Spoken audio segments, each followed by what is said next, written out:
One time, I had to pretend that I was somebody else so that he would call me back.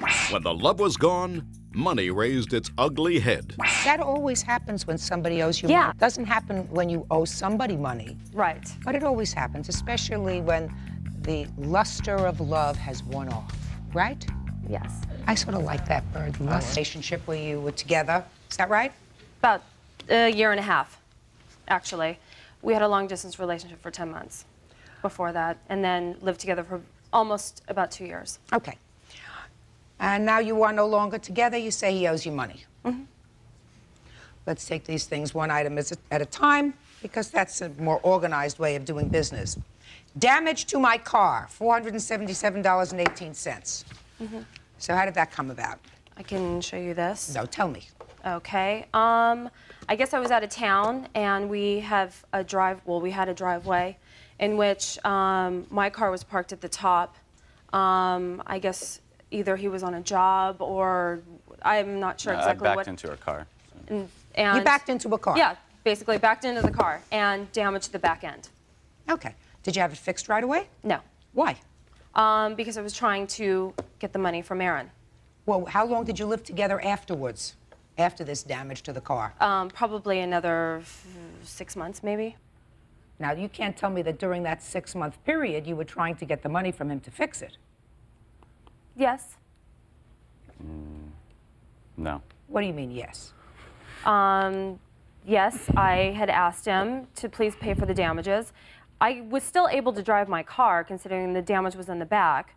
Mm-hmm. It's damage that, yes, is kind of expensive, but it's not something that... It's cosmetic. It's cosmetic, basically. It's a So how dent. much after you broke up did you decide to fix the car?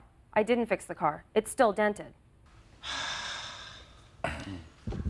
Gym membership, $713.12. And this is for a gym membership that you shared and I paid off. Mm-hmm. Tell me about it.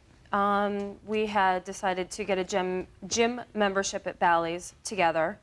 I had put it through my bank. So what happens is every month they would take the funds out of my bank account. Of course, when we broke up, the funds were still coming out of my bank account, and I ended up paying off $1,400, half of which is $713.12. How long did you use the gym membership after you split up? I went a few times myself. Mm-hmm. Yeah, I never used the membership, and just when we did it, it was a better deal for us both to do it. And well, what was the difference? Do you know? Oh. Between a single membership and a double membership? No. Mm-mm.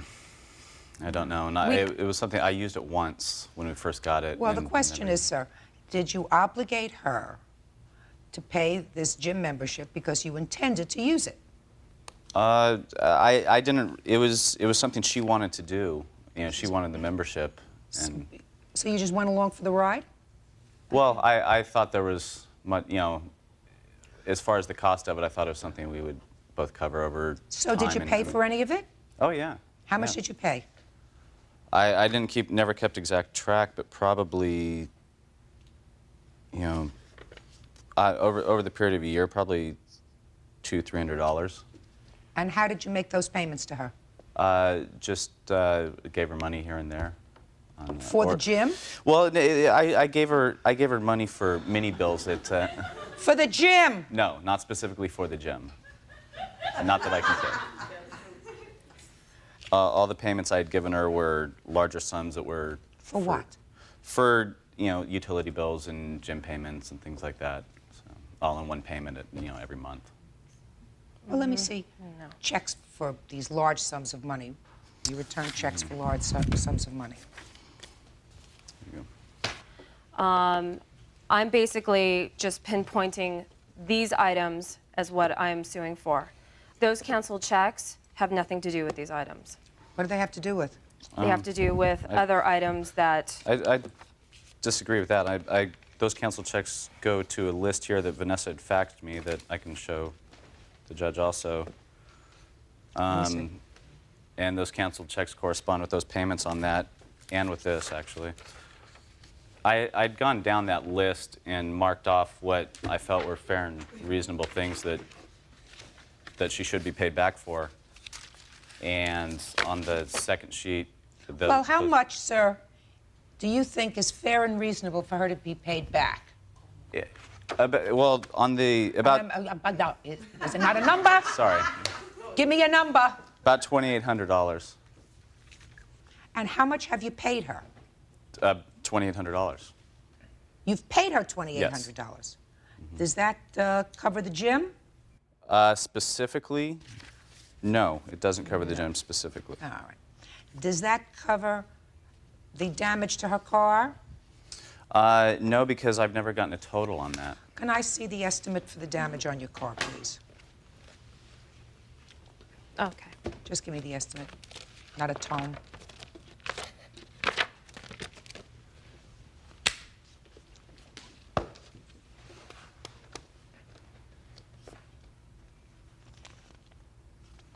You have a deductible on your insurance? Yes. What's your deductible? I think it's $500. What do you mean you think? I'm not sure. Well, how can I do this if I don't know what your deductible is? I'm pretty sure it's $500, but I'm not sure. I still don't understand why it took you so long to even think about fixing the car. Let me see the dent to the back of the car. It's on the back of that picture.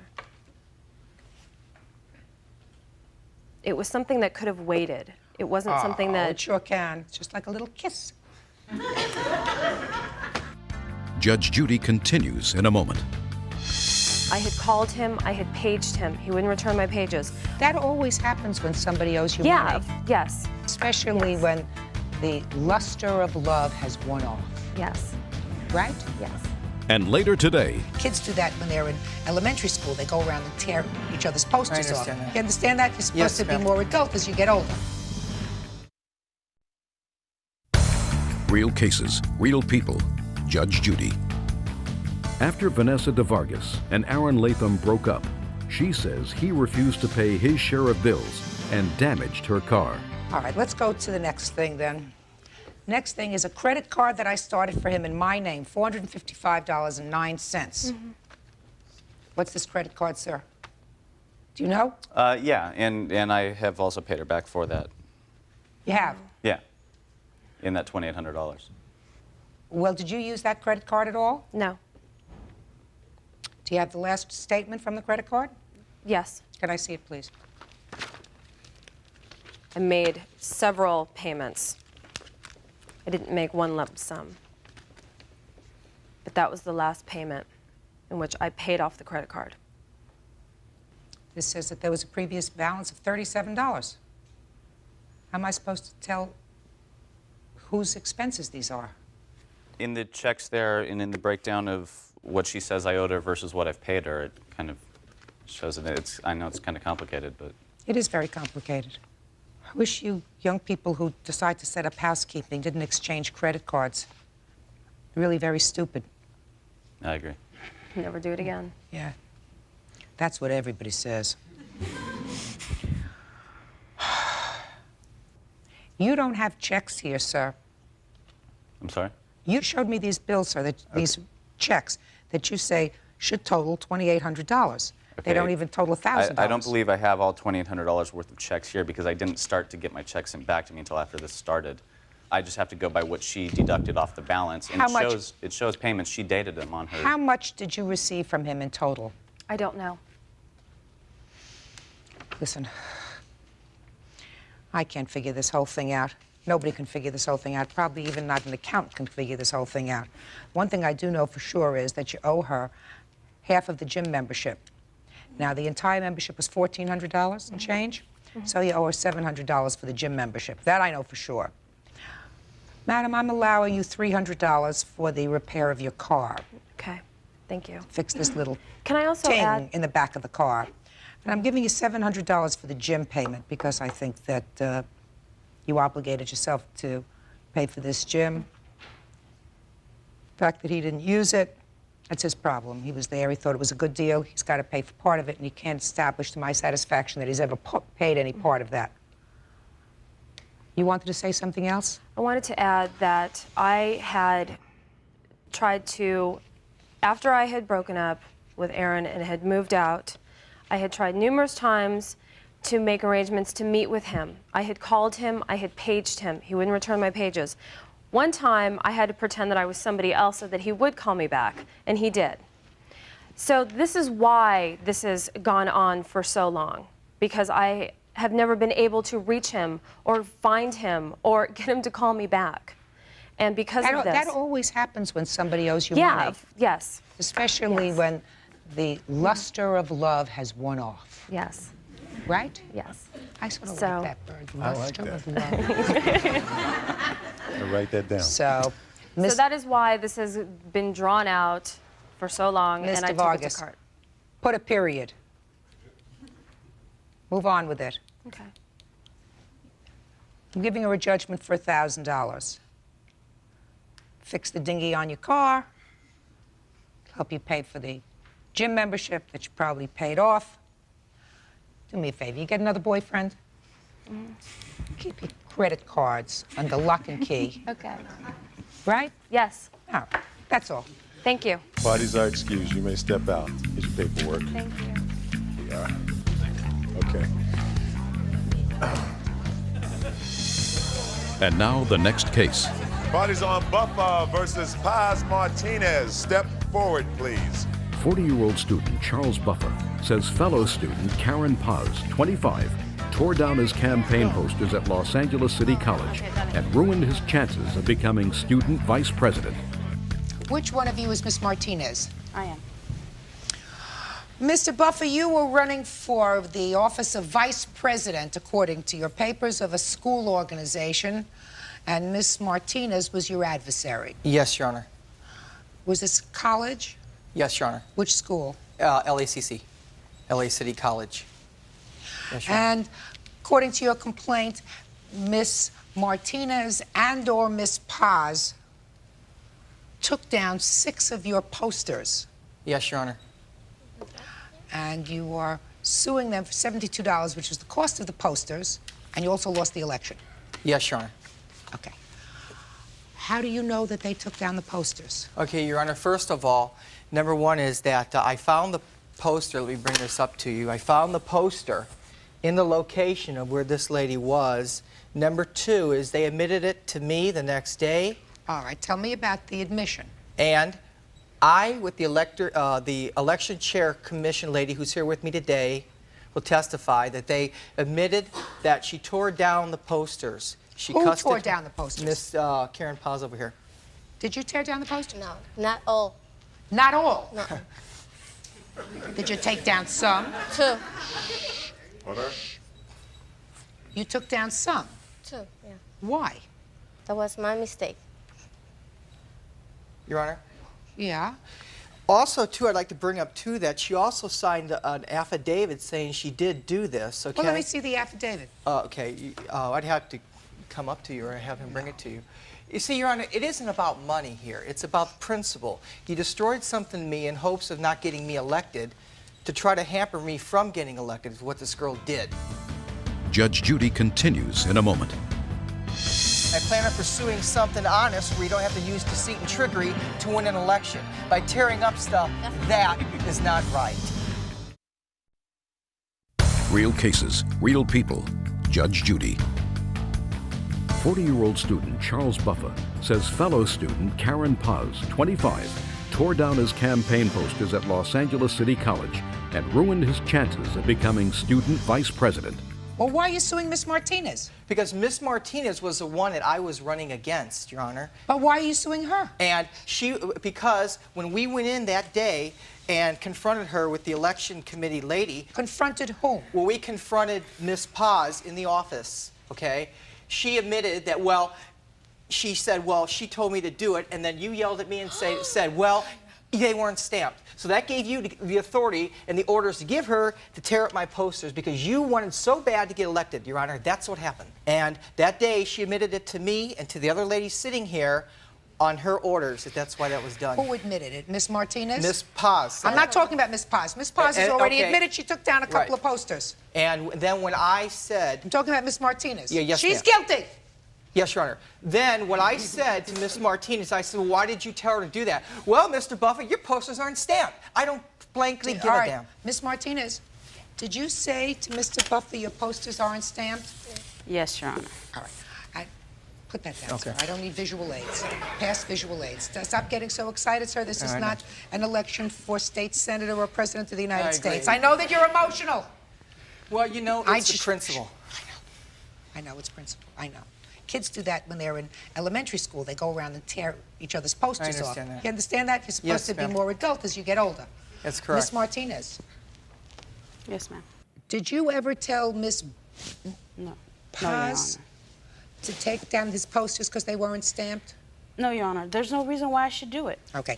Do you have information with regard to that? Yes, I do, Step Your up here Honor. and tell me who you are. My name is Felice Dooley, and I was chairperson of the election. Did you ever speak to Miss Martinez with regard to these posters? Yes, I did. I spoke with Ms. Martinez, and Ms. Paz confronted them. I asked Ms. Paz if she took down the posters, and she admitted she took down the posters.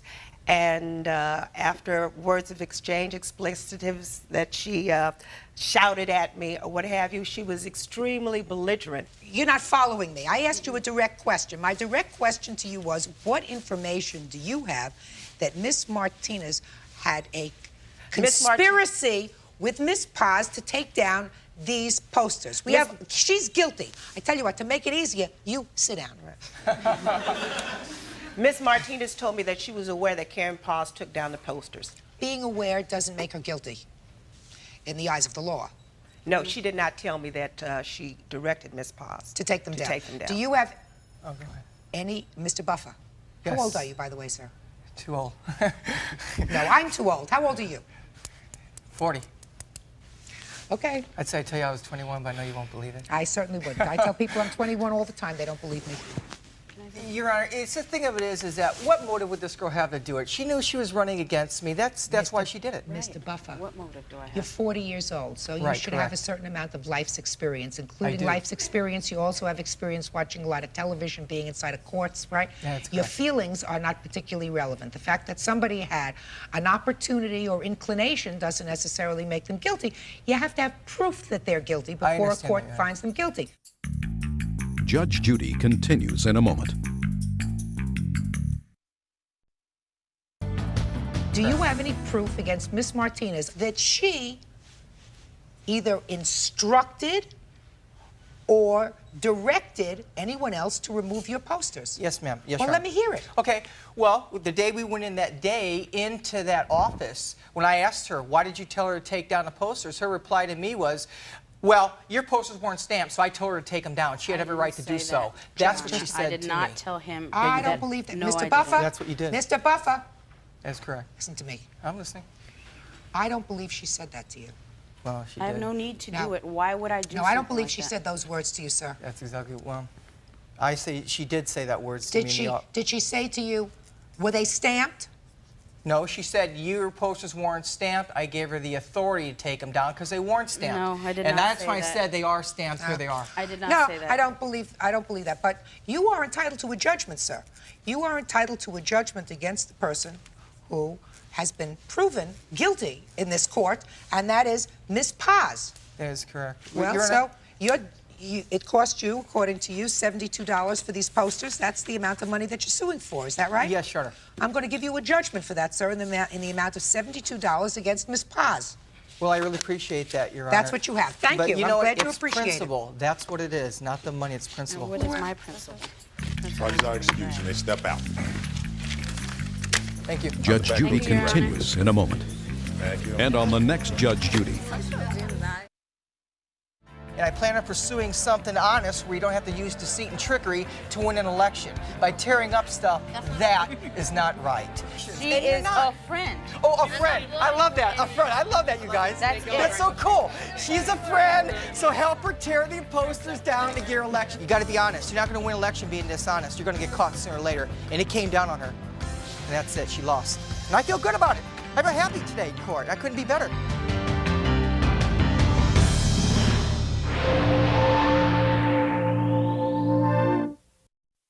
We had been out bickering and arguing.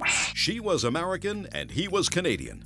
And when their borderline love affair came apart, she faced the long, lonely drive home. He had supposed to fix the radiator. He didn't. My air conditioning wasn't working. I had 2 blowout tires. It was and a terrible emotionally, experience. 7-month romantic relationship with Canadian John Romaniuk. But when they split, she says he still owed her thousands of dollars. Order, all rise. Quiet in the courtroom, please, all rise. Sir, quiet, please. Thank you. Judge, this is case number 263 on the calendar in the matter of Garay versus Romaniuk. Parties have been sworn in, Your Honor. You may be seated. Don't look so unhappy. It's only money. Right? That's right. It's only money. Well, you had an unusual arrangement with the defendant, according to your complaint, and he seems to acknowledge this was your arrangement. You were dating, you became romantically involved, decided to live together. You're from the United States? Yes. And you're from? Canada. And this was the arrangement that you made, from my understanding, that while you were in the United States, where you were planning to spend half your time, you would pay. And while you were in Canada, I would pay. you would pay. So you spent 6 months in the States, and you paid That's right. all the expenses. Yes. And then you moved to Canada, and you ran out of money. I paid. I'll explain that a little later. Okay. So tell me, how did you enter into this rather unique arrangement with funds? Well, it was just that we were going together last year, and then in November, we got engaged in September. In November, he left, and we went together for a while, and then in April, we got back together again. And in the middle of April, he asked me would I like to go to Canada to live with him, and or to stay up there in Canada for the summer months, and then come back, because I worked in Palm Springs. And I said yes. I said, but how are we going to, or we worked out how we were going to pay for the money and that. And I said, well, while we're here, while we're in the United States, I will pay for everything here. So I paid for his payments on his house insurance, his electric, his gas bills, and everything. So you were well. living in his house? No, I have my own house. We both have a home in Palm Springs. So that you were paying for your house, and you were paying for his house while he was here? Yes, yes. Okay. Okay. So then we left, and we went to Canada. We arrived in Canada. We first went to see his daughter, and then we went to a little town called Penticton. So we started looking around and that, and we saw this one house that we thought. And we said, well, Dad, I wish we could get it. And I said, well, look, I will put the money down, the $3,000 down. You pay the payments on it. So that was the arrangements. And then we moved in the house on June the 1st. This house that you purchased? The one we purchased in Penticton, Canada. Okay. And we lived in that house. The middle of July, he left me and went to see his daughter for 4 days. Did he tell you he was leaving? Yes, he told me the day before that he was leaving the next morning. Had you had an argument? Had you not been We getting had been along? out bickering and arguing, and it was just like he had his children there, and I was tired and everything else. But he left and went and lived with his daughter for 4 days. When he came back, he says, that's it. The house is going on the market. He had been to the real estate office already. When he came back, I was at the neighbors. I was so upset and everything else that he had left. So I came home. I didn't know what to do. I just said, I can't live like this. The tension was so bad and everything else. So I left, and I came down back to Palm Springs. My car was in bad condition. He had supposed to fix the radiator. He didn't. I had to keep putting water in it. My air conditioning wasn't working. I had 2 blowout tires. It was and a terrible emotionally, experience. it was a horrible thing. It was a horror. Go ahead. When I got back, I had to go to the doctors. My friends had to take me to the doctors. My nerves were so bad, and I've been on nerve pills since. All I want is, he gives me my money, I'll sign the house to him, and then I'm finished. What money are you talking about, Ms. Garay? $5,000. Not all the other money I've spent, the $5,000. What's $5,000 for? The $3,000 are for the house, the money I put down on the house. He can have the house. And also, the rest is right here, what I have paid out. On his house here, all the payments, the house, expenses that I had coming down. I had to stay in a motel, gasoline, well, Ms. my Garay, car breaking down. All those expenses you're not going to get back. You know that. You know that. But it still comes to $4,845.20. And this is what I have paid out, Your Honor. Well, what you've paid out is not necessarily something that he agreed to pay you back. And this is for. what he has paid out. The bottom amount is Okay. American money. All right, sir, let me hear you. Your Honor, I don't believe what she's saying. Listen to me. Listen to me. Last year, I took her for... Yes, ma'am. You don't have to believe what she's saying. Okay. I gotta believe what Okay, she's saying. last year I took her for 4 months down to Canada. I paid all expenses, right? I sent her a plane ticket to Winnipeg, that's 3,000 miles away from here. And we toured the whole Western Canada. I took her through the prairies to Banff, Lake Louise, ice fields, and all over. Who paid for that? I paid for the whole thing for 4 months, ma'am. Judge Judy continues in a moment. I promise to give you the best of myself and to ask of you no more than you can give. That's her promise to me. And later today, The first time and the last time I've ever met her, she tried running me and my husband off the road because she was, I guess, mad that he was going to stay with me and not her.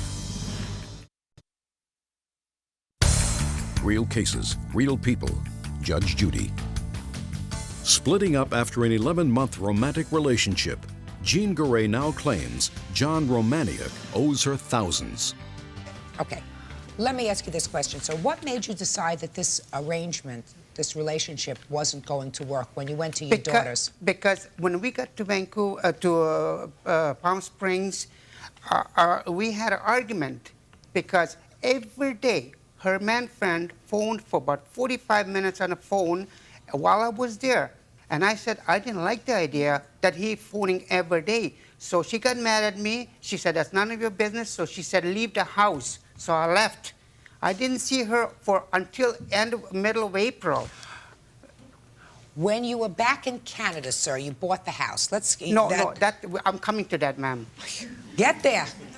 Oh, then middle of April, somehow we got back together. Shh. You're in the house that Yes. you just bought. Yes. You decide to go to your children. Why? Because when my son came over to visit us, my granddaughter spilled a little bit of milk on a rug that we didn't have no furniture or anything like that. So she got mad and she said, your son doesn't know how to bring the children up. So that's when you got mad. So I got angry. So I went to my daughter's place, because my daughter's got I have 4 grandchildren, and to spend over there. When I came back, she put a sign of her own to sell the house. House was for sale. I said, what are you doing? And then beside that, all the payments were... So don't tell me about payments, because let me tell you what my thinking is, Okay. sir. She put down $3,000 towards the purchase price of that house. Now, you have family in Canada. Your Yes. son lives there, your Yes. grandchildren live there, and you will be going back to Canada. Yes. And you love this house that you Yes. originally bought. Yes. So it seems to me that if you are no longer a couple, Yes. that this house is something that shouldn't be binding you together. No. Right? For sure. Right. Mr. Romaniuk, what I'm saying to you, sir, is she doesn't want to know you anymore. You don't want to know her anymore. Right. Right? Right. So you shouldn't have to be bothered with this business. She should be out of the real estate business in Canada, because but for you, she wouldn't be there. Exactly. Got it? So you, sir, are going to give her the $3,000 to get her out of the Canada business. You got it? And then if you sell the house for more, she will wish you good luck.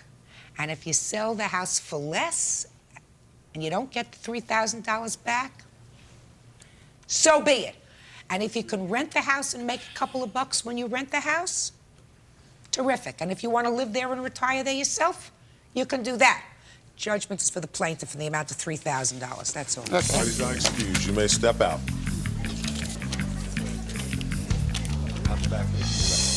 I promise to give you the best of myself and to ask of you no more than you can give. I promise to accept you the way you are. I promise to respect you. I promise to love you in good times and bad times. That's her promise to me. Now I didn't care what I spent because I loved her and I enjoyed every minute with her. That's it. That's my He point. loved me, Next. but I couldn't walk down the street and look at anybody else because I was going to bed with them all. And now the next case. Parties on Newdecker versus Key. Step forward, please. 29-year-old hairdresser Lisa Newdecker is suing her ex-boyfriend, carpenter Christopher Key, 30, for money she loaned him before he met his current wife, Melissa. Well, I've read your papers. There are a couple of interesting little quirks in these papers that I want to find out about. But basically, Miss Newdecker, this was your boyfriend about 5 years ago. About 6.5 actually is when I started dating him. And some 5 years ago, you lent him some money. Over the course of the time we dated, yes. How did you lend him this money? He was short of cash and needed to get miscellaneous items, and I went with him and used my credit cards. So it was basically credit card bills? Yes.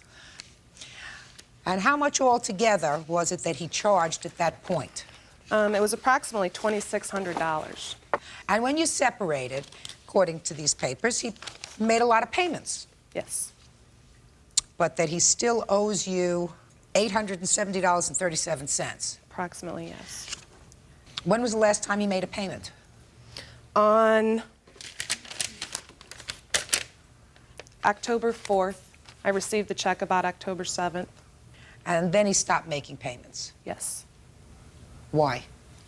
Well, in the beginning of the breakup, there was a discrepancy when she came to me with the amount of how much was owed. I didn't remember it totaling up to $2,600, and I told her at the time that I didn't remember it being $2,600, and she insisted that it was. So when you insist that it was and you say it wasn't, did you look over all the bills? No, Why? because we were separated, it wasn't a matter of me going over and sitting down with her and going over and saying this was mine, that wasn't.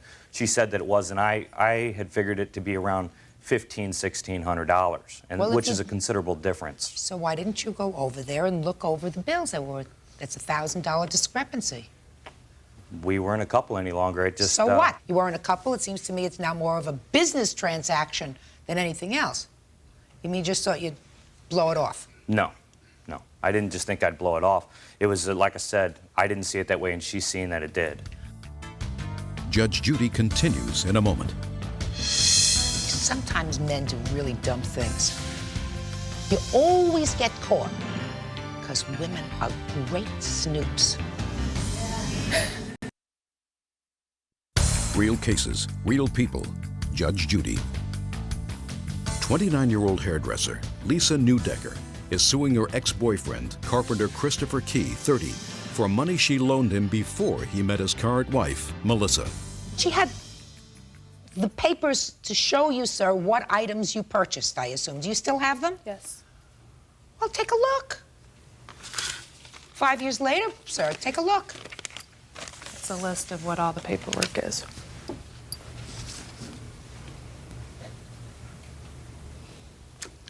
Once again, like I said, we were a couple at the time, and a lot of these items on here, if you would look them over, I don't know if she's gave you a list of this. I have nothing. Would be considered as, you know, when we lived together, if we went out someplace and I paid, I didn't consider it to be a loan.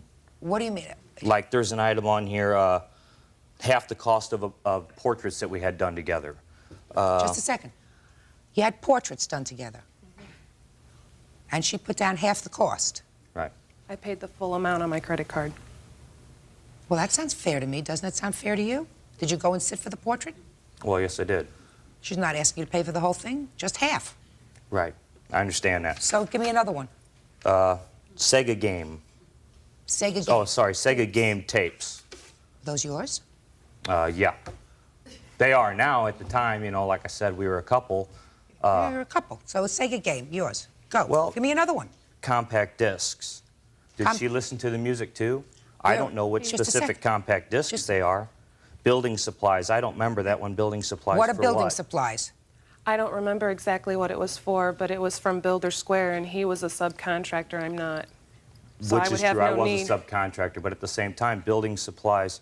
Was it for something that we did? I remember the place that we lived in. There was a we were going to put a fence around the place for the guy that we leased from. You know, I mean, there was just different items at different just times. a second. Did you put a fence around the house? No, we didn't, but the materials Well, if you were... didn't, then what are you telling me the story about? My point is this, though, Your Honor. When we lived together, the things that she bought, I didn't keep an itemized list, so I can't very well stand here and argue with her and say, well, I bought this and you bought that, so we should be even, because, like I said, when you're in a relationship with somebody, you don't keep receipts for different things that you buy for each other, but she did because she put them on her card. Now, I don't see, whereas, like I said, in a relationship, that you just do that as a couple. See the things, please? Or at least I do. Miss Newdecker, let me look through some of these things. Men's dress clothes for grandfather's funeral. I didn't remember that she'd bought them. Like I said, of course, I didn't remember what all was on the list. She's got the list and she's got the bills. You need a muffler and brakes for your car at one point? I don't remember that either, but I'm not saying it didn't happen. This has been, Did you have like I said, an El 5 years ago. Camino? Yes, I did. There you go. All right, now, so I am assuming for the purpose of this case that originally you owed her the $2,600 and that you made payments and she's kept very careful records of those payments and that all she claims that you owe her is $870. But what I really think you're probably angry about, sir, is that she wrote a letter to you which your wife opened. This is your wife? Yes.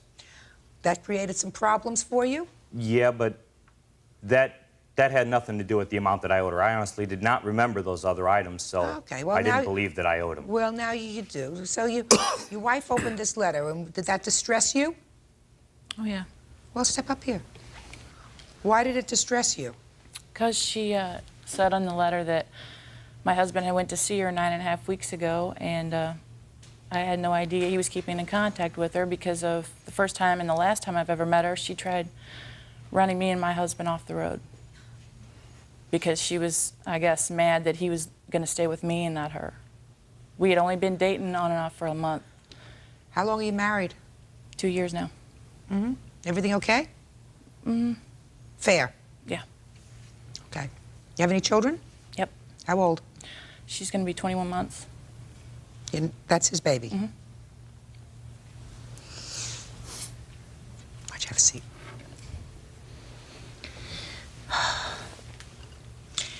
How come you're still going to this lady to cut your hair? The purpose for me going to talk to her was because I owed her this money. But I did tell her that I would pay her. And while you were there, you got your hair cut? Yeah, I went to her place of business to see her. I don't... Going to her place of business is one thing. Sitting down and schmoozing and having your hair cut is another thing. That's what really made your wife angry. Right? Oh, yeah. Did you charge him for the haircut? Yeah, I gave him a discount, though. Should have charged him full price. I know that now. Judge Judy continues in a moment.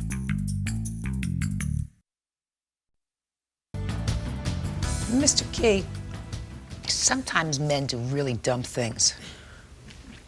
I don't know why they do that. They think they can get away with it. You always get caught. You know why? Because women are great snoops. Terrific. They can smell something that isn't right. Go to a barber.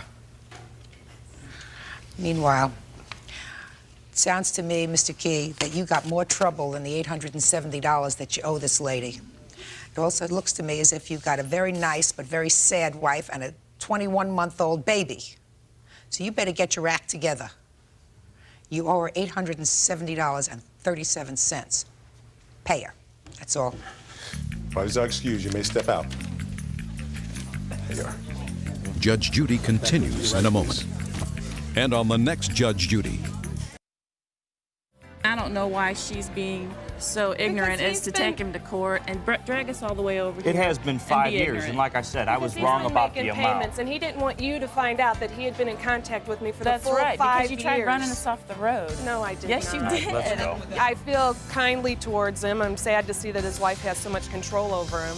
Bye-bye. Nice to meet you.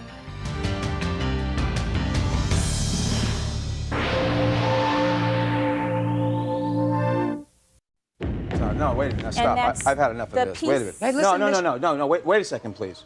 Hey. Don't. Hey. No, Jay! When she didn't answer the doorbell, the real estate agent broke into her house. And the locksmith did what? Pick the locks. Okay. How many locks did the locksmith pick? 2. And then the police arrived. Seated, gentlemen, have seats, please.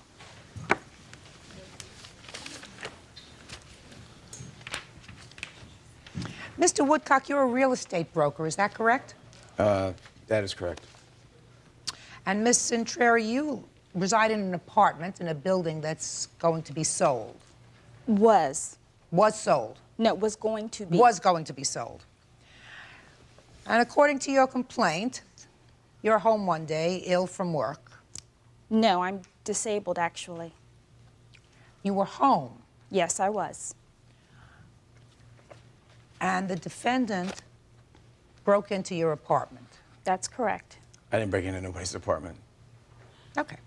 Well, no, I'm just saying. Just a minute. Yeah. That I said according to her complaint, Right. Mr. Woodcock. Okay, That's that's what fine. happened. You're going to tell me your version of the events, Right. sir. So since you knew that this building was going to be sold, I assume that you had made arrangements with regard to showing your apartment, correct? Yes, in the past it was done regularly. Tell me several about times. the procedure. The procedure was, it was multiple listings, and the realtor would telephone, send notice by mail, and speak with my husband in general, make arrangements for a specific day and time that was convenient for both of us, and we would make our home available for showing. And during what period of time, Miss Centreri, did you show your apartment?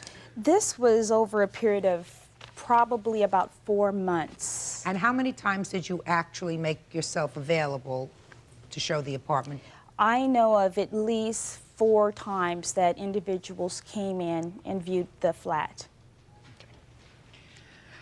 Now, when did this occur, this instance with Mr. Woodcock? Well, on May 13th, I was home. I suffer from severe arthritis from an auto accident, and I was home convalescing. It was in the afternoon. I was home in my bedclothes, and the doorbell rang.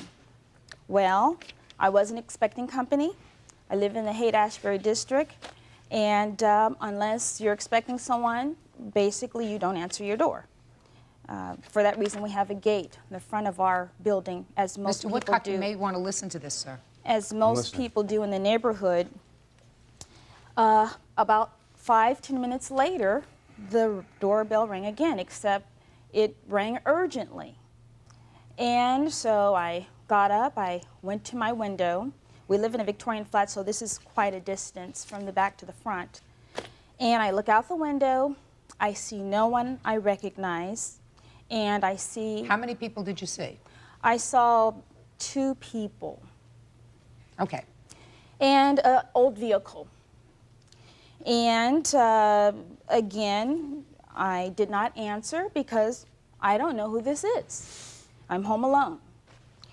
Thereafter, I hear what appears to be someone dismantling my front door.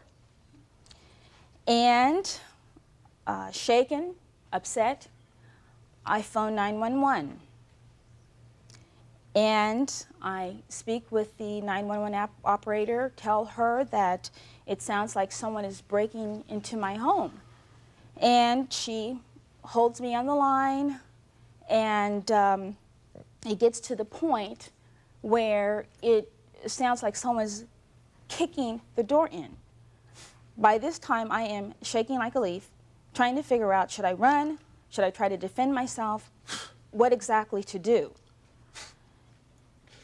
Thereafter, the 911 operator informs me that it is safe to go downstairs. We have about 30 stairs, and because the police had arrived.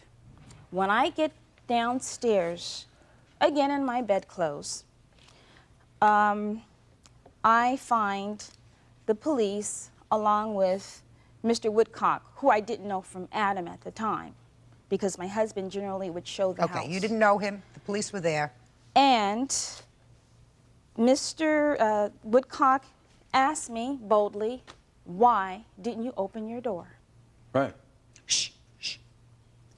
I ignore him because this is just ridiculous. I'm actually irate. Describe your front door. I have pictures, Your Honor. Can I see it, please? And this is what was broken into. First the gate, then the door, then the chain was kicked off. No, that's not. No, wait a minute. Now, And stop. that's I've had enough of the this. Wait a minute. piece- Hey, listen, No. Wait a second, please. Hey. Don't. Hey. No, Jay! Okay, all right. Yeah. As a matter of fact, Your Honor, I wasn't even positive that they had completely entered until I found that piece of chain that was part of the, chain on the floor. Okay. And that's what happened that day, correct? That's what happened, except that it left me shaking, like a leaf, crying. I had to call my physician for medication to calm down. It went downhill after that into ulcers because he continued to harass myself and my family. Okay.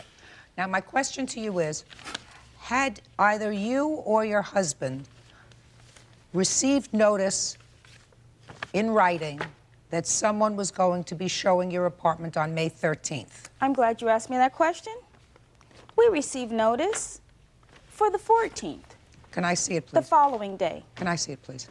No one showed up on that day. So to answer my question, madam, you received no notice that someone was going to be there the 13th. The notice that you received, which is dated May 12th, indicates that someone would be there on Wednesday, May 14th. Exactly. Okay. Well, Your Honor, I'd like to step in because we had an arrangement because it was Who are kind you? of rough. I'm Mrs. Entre's husband. Okay. We had an arrangement with the realty company because it kind of got off to a shaky start, showing the property, and so we had an arrangement. They would call, and they would let us know. What you're telling me is not necessarily important to this right in now. advance. Sure. Shh, shh, shh. Okay. Listen to me. Sure. Your wife was very articulate. She explained that to me. Okay. She said they would call and write. Okay. Got to pay attention to your wife. All right. They're usually very smart, sir. Judge Judy will continue in a moment. Miss Entreri. And my husband Miss knows. Entreri, I'm very smart. They don't keep me here because I'm gorgeous. And I'm not saying it ruins you. I'm very smart. Real cases, real people. Judge Judy. Stephanie Intrieri is suing real estate agent Paul Woodcock for breaking into her home unannounced, leaving her frightened and in tears. Now I'll hear you, Mr. Woodcock. I didn't think it ever was going to come. Sir, let me explain something to you. Have I been respectful to you? Yes? I will continue to be respectful to Well- you. You have to know where you are. Now, let's start over again. Like you just came in and like I don't know who you are. Would you like Mr. Woodcock to tell me your version of the events? Yes. Good. I have documentation for everything. Just tell me. Well, I had an appointment set for the date that we came out to the building. Okay, let me stop you there. How did you set up that appointment, sir? I had my secretary call over there, and then I also had it sent That's a over lie. by letter, by mail. And I Just have a second. Yes. Let Go me ahead. see your letter by mail. All right. Here. I had several. Yeah, these right here are fine. There's like 5 or 6 of them right in here. Oh, this is.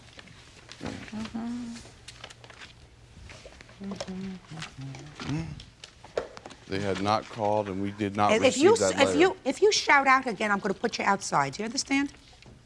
Is it-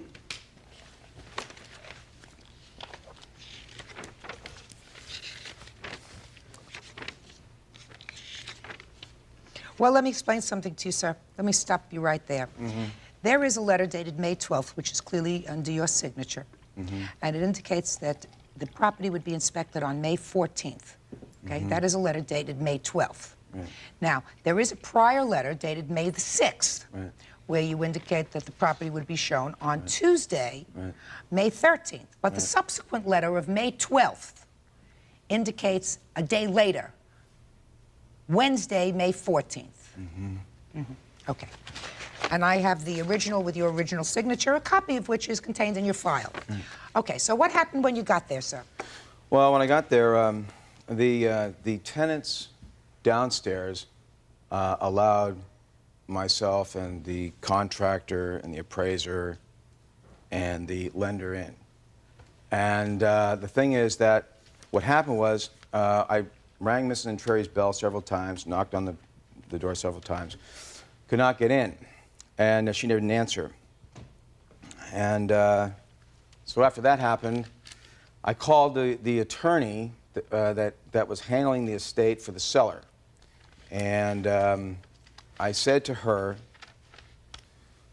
I says, I need to get into the building. I had this set up, and if you can really, has letters in there regarding this as well. So I had my associate with here, Mr. Gallen, and I used his cell phone to call, who then instructed me, because I had everyone out there. And it wasn't like it wasn't planned in advance. It wasn't planned in advance? I mean, it wasn't planned. You know. Just a second, sir. Yeah. It wasn't planned with her. Well, Mr. Woodcock, it wasn't planned with her. Well, look, well, I don't know how she cannot say that, but I mean, I had my secretary write the letter. I have the correspondence inside there. Sir, it's right here. This is your secretary. This is your signature. Right. It said that you would be there on Wednesday, Right. May 14th. You arrived a day early. No, well, And Your Honor. Shut! yeah, all right, forget about it. No, Mr. Woodcock, you arrived a day early, sir.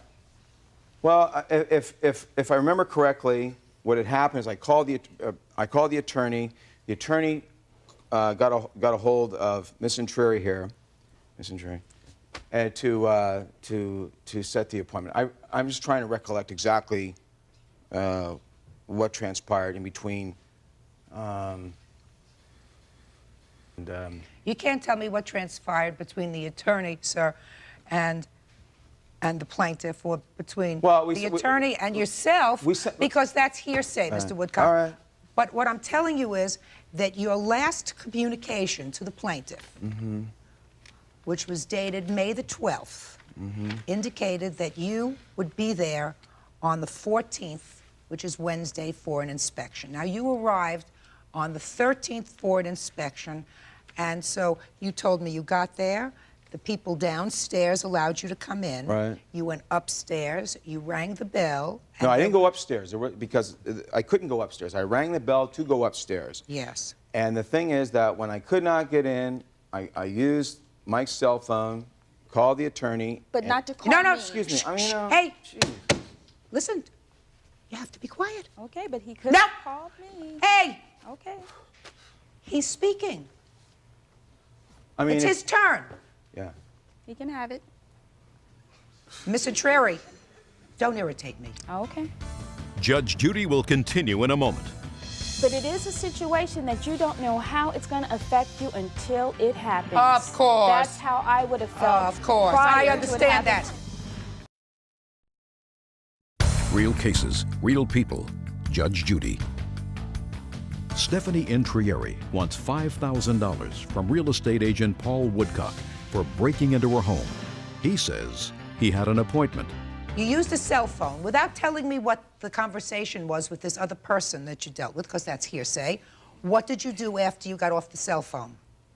After I got off the cell phone, I called the locksmith. And you had the locksmith come over to the house? Correct. And the locksmith did what? Picked the locks. Okay. How many locks did the locksmith pick? 2. Okay. I believe it was 2. The front gate. No, wait a minute. I think we're already inside. It was her locks are the ones that we started to pick. Or he started to pick, because I'm not a locksmith. And then the police arrived? Then the police arrived. Okay. Now, how long had you been the real estate agent for this property? Oh, I don't know. 45 days, I guess. Okay. So, my question is, how many units are in this whole complex? 2 units. And in the 45 days that you were the realtor, did you at any time go out to inspect the plaintiff's apartment? Yes. On how many occasions? I believe once I was actually able to get in. And were you the first realtor that was attached to this property, or had there been one prior to you? To my knowledge, no, I was the only one. Excuse me, Your Honor, there actually were others because it was multiple listings initially. Did you have an exclusive on this Yes. property? For how long? 90 days. 90 days starting when? It's in the file. You have the file, Judge. Can I see what you This have? is another real estate company who was involved in the sale of the property, not Mason McDuffie, as Ms. Shh.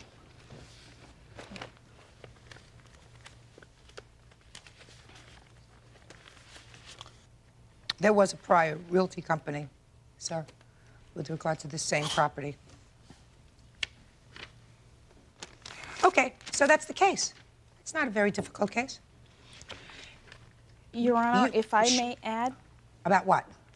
About what happened to me after this incident, because I do feel that it's relevant. You told me that you were stressed. You told me that you had ulcers. You told me that you had And that you were sick. I didn't mention I had insomnia. We went on vacation. I'm getting up all in the middle of the night wherever I went, checking the locks in the middle of the night. Miss Intreri. And I never Miss had Intreri. ulcers before. I just Miss wanted Intreri, to add I that. can't tell you without expert testimony, I do which I have. assume you do not have. I do, from my physician. I don't take letters from physicians. It's his notes. Did you hear what I just said? I do not take letters, notes from physicians unless I can actually examine them as to whether your ulcer was caused by this incident. Do you understand? He specifically mentions the incident. And Okay, whether he specifically mentions the incident, you specifically mentioned the incident. Okay, and he can be telephoned. Listen to me, madam. I sometimes get off the bench and go to the phone and make a phone call. Not in this case. I understand exactly what happened. You were in your bedroom. You were not expecting these people, clearly based upon this. You had no reason to expect anyone there that day. You were frightened out of your wits for a while. It lasted a relatively short period of time until the police arrived, but during that 5 to 10 or 15 minutes that it was going on, you were scared to death. I understand that. Don't tell me that it clouded your entire life for the remainder of your entire life, because that's a lot of baloney. That's a lot of, because at the moment, once it was over, it's like, you know, being in a terrible accident, you know? You're frightened and it's terrible, but if you're a smart person and are not using it to milk a system, then you say, I'm going to put a period. I understand what it was. It was somebody who was doing the wrong thing. They were not trying to burglarize my home, right? He did the wrong thing. Miss Intreri. But it is a situation that you don't know how it's going to affect you until it happens. Of course. That's how I would have felt. Of course. I understand that. Miss Intreri. And my husband Miss knows. Intreri, I'm very smart. They don't keep me here because I'm gorgeous. And I'm not saying it ruined I'm very smart. I'm not saying I'm very smart. You can be as serious as you like. I understand. I understand But that it was very traumatic, particularly when you have other injuries I already. understand, madam, that it was very traumatic. For that 15 minutes, it was traumatic. Judge Judy is ready to rule.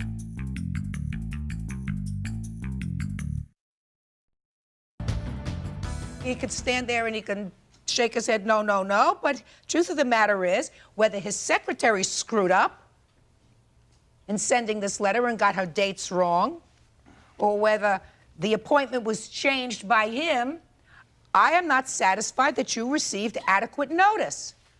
And he had absolutely no right, even, quite frankly, if you had been notified and if you weren't there, you paid rent on the apartment, he has no right to break into your apartment. And if he's relying on some conversation that he had with a lawyer, let him go sue the lawyer, because he's going to pay you $3,000. Judgment for the plaintiff in the amount of $3,000. That's all. Parties are excused. You may step out. Thank you. Judge Judy will continue in a moment. And on the next Judge Judy. The president needs to be made for Mr. Woodcock so that he realizes that this is just not something you do to individuals when they dwell in security.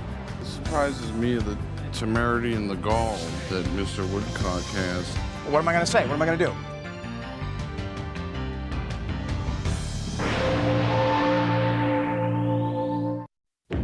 He's a liar. He lies. He never, ever asked me for the money back. It was not a loan. And now that their 4-year romance is over, he wants it back. You don't dispute the fact that he gave you the money. No, he gave it to me. So he was nice to you? Mm-hmm. Did you ever give him things? Did you ever give him money? Huh? No. No. Your Honor, this is case number 462 on the calendar in the matter of Rimkus versus Beatty. Thank you. Parties have been sworn in, Judge. You may be seated. Have seats, please. Mr. Ripkus, your complaint alleges that you made a loan to the defendant of $1,575. Yes, Your Honor. And that was during the term of a 4-year romantic relationship that you had. The money was to be used for some sort of moving expense. Yes. How much into the relationship did you make this loan? Probably about 3 years into the relationship. And tell me the circumstances surrounding the loan. Well, Barbara lived in the northern part of the city with her children, and she lived with her sister and brother-in-law. She was always complaining to me that her brother-in-law mostly didn't treat her and her children the same as he did his own children. And I said, why don't you get your own house? And because you're paying him and you can do it on your own. So she said, could I help her out? And I said I would lend her the money. And it came to $1,575. Did you make a payment plan with her? No, I did not, Your Honor. Did you ever, while you were together, ask her for the money back? Yes, well, I got her a job as a barmaid, and I said, this way you can pay me back my money. And she said, okay. And she just never paid anything. Okay, let's hear your version of this story. He's a liar. He lies. He never, ever asked me for the money back. It was not a loan. You admit that he gave you $1,575? Yes, he gave it to me.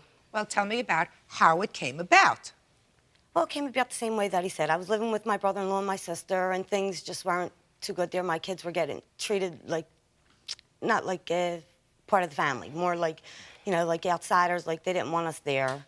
And I told Joe that I wanted to move, but I didn't have the money. He said he would give me the money, and I don't have to worry about paying it back or anything like that. Had he ever given you money before? Yes. When? Oh, during our whole relationship.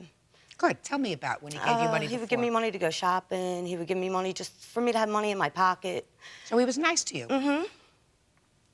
And did he do that frequently? Oh, yes. How frequently? Once a week? Once a week. Just because you didn't have cash? Right. And you needed money, and he was a nice guy? Mm-hmm. Huh. When did you terminate your relationship with him? He broke up with me in July of this year. Mm-hmm. Now, who are you and what do you want to say? I'm Janice. And Janice what? Henning. You know about this specific transaction? Oh, yes. Well, Yes. tell me how you're related to either one of these people. He is my friend for the last 15 years, and I had worked with Barbara before. In what kind of establishment? We work as bartenders. Okay. She had came in, she had told me the story about her brother-in-law and sister, that they just wasn't getting along and everything, and I wonder if Joe would lend me the money for security, because it's a lot of first month rent. So she said she was going to ask them, and she asked him to lend her the money for Were you the there when security. she asked Yes, him? I was. And he said, I'll write you a check for the security and the month rent, or the first and last month rent. It came to $1,575, and I was there. Good. I believe you. I was I there. believe him, and I believe she said, can you lend me $1,575? I believe that. Have a seat. Thank you. Now, you say that you don't owe him any money, even if you did, even if this was a loan, because he broke into your house? No, I'm not saying that. I'm just saying that... Are you claiming that he broke into your house and took property? Mm-hmm. Uh-huh. Tell me about it. My father was sitting on the porch one day. He drives by. So, were you home? No. Where's your father? My father's on the porch. No, I don't. He's not on the porch. I have no porch here. Where is he today? Oh, If you- he's home. Well, you can't tell me what your father says that he saw. Okay. Did you witness him take anything? Well, I went up into my room and I noticed that my closet door was open, my drawers were open. After he You had have a left. witness here who saw him take No, any property no, I from your don't. house? No. He was a nice guy. Yeah, he was a nice guy. He was a nice guy. But after So- we broke up, he wasn't nice anymore. He tried to beat me up twice. He beat him up. Let me tell you something. He extorted money from me. I gave him back the ring and a watch that he gave me that he said that would pay for, you know, the money he supposedly loaned me, which he didn't loan it to me. He gave it to me. He didn't ask me to pay it back or anything. Judge Judy continues in a moment. Did you ever give him things? Did you ever give him money? No, No. but I gave him things. And later today, Well, I was so hurt when she said that, because Ralph had left the store like it's the truth. You know, that's how I know Ralph was taking advantage of me. real cases, real people. Judge Judy. Joe Rimkus wants his former girlfriend, Barbara Beatty, to pay for back rent. Barbara wants Joe to pay for stealing her jewelry, clothing, and money. Mr. Rimkus, Yes, Your Honor.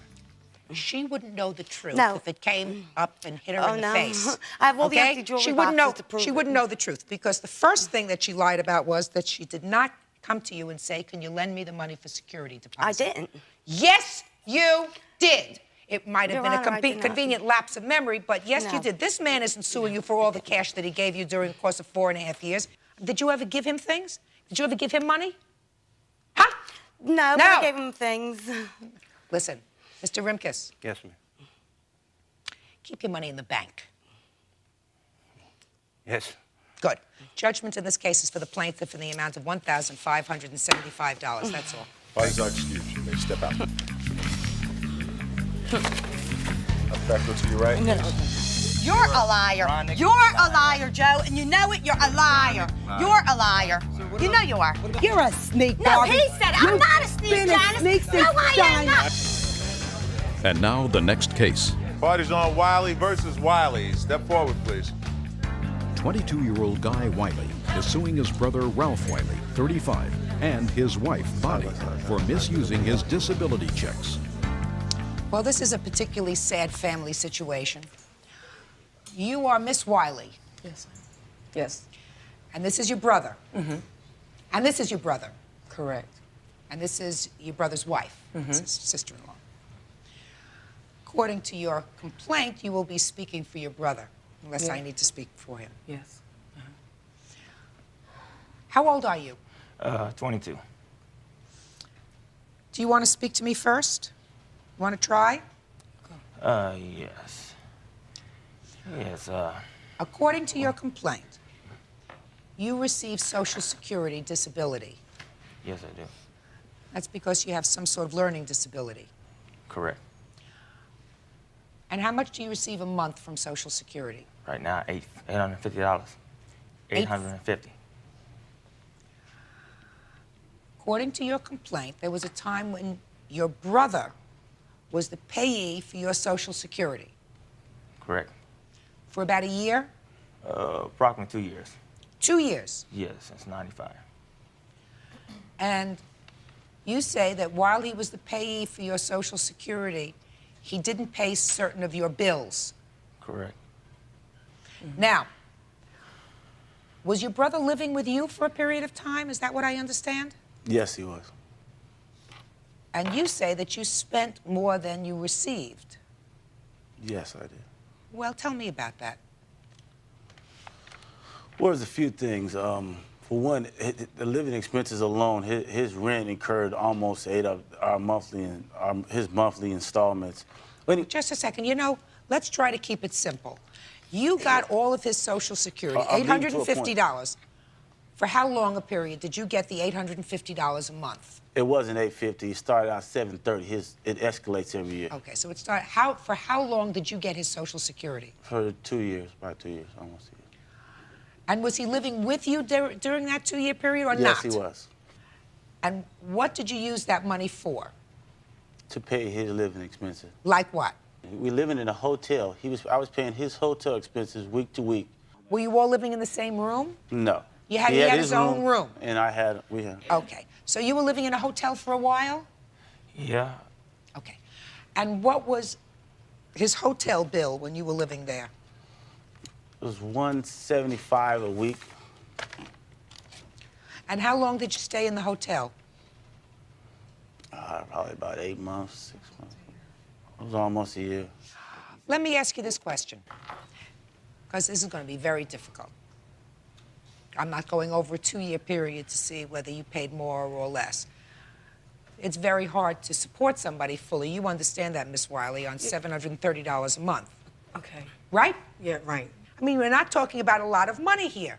Do you understand that? Yes. Okay. Let me go through some of these bills with you, sir. There's a $937 phone bill. Do you know anything about that?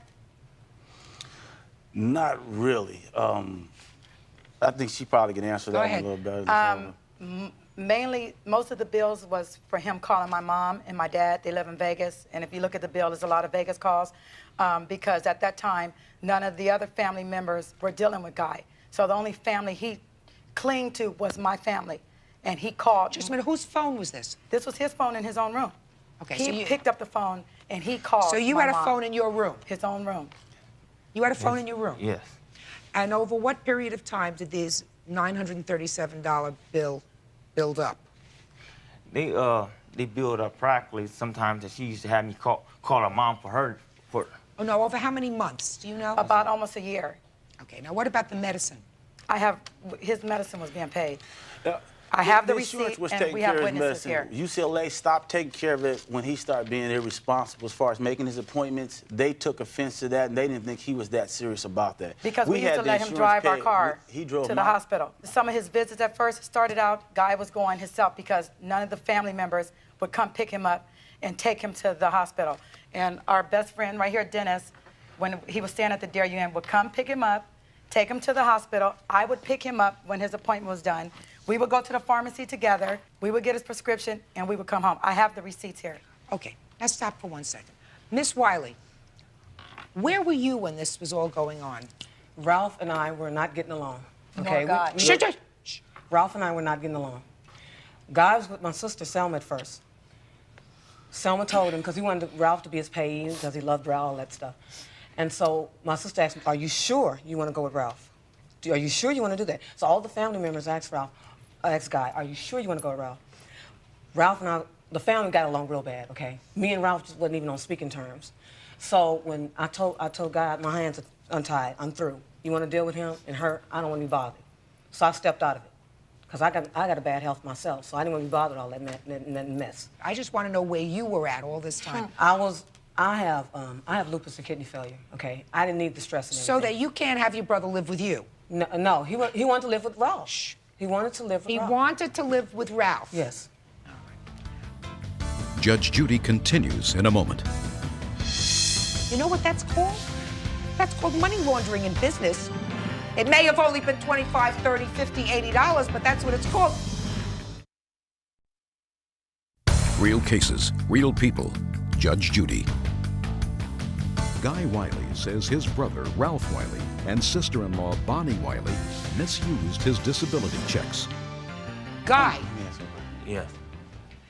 Tell me why you left Ralph.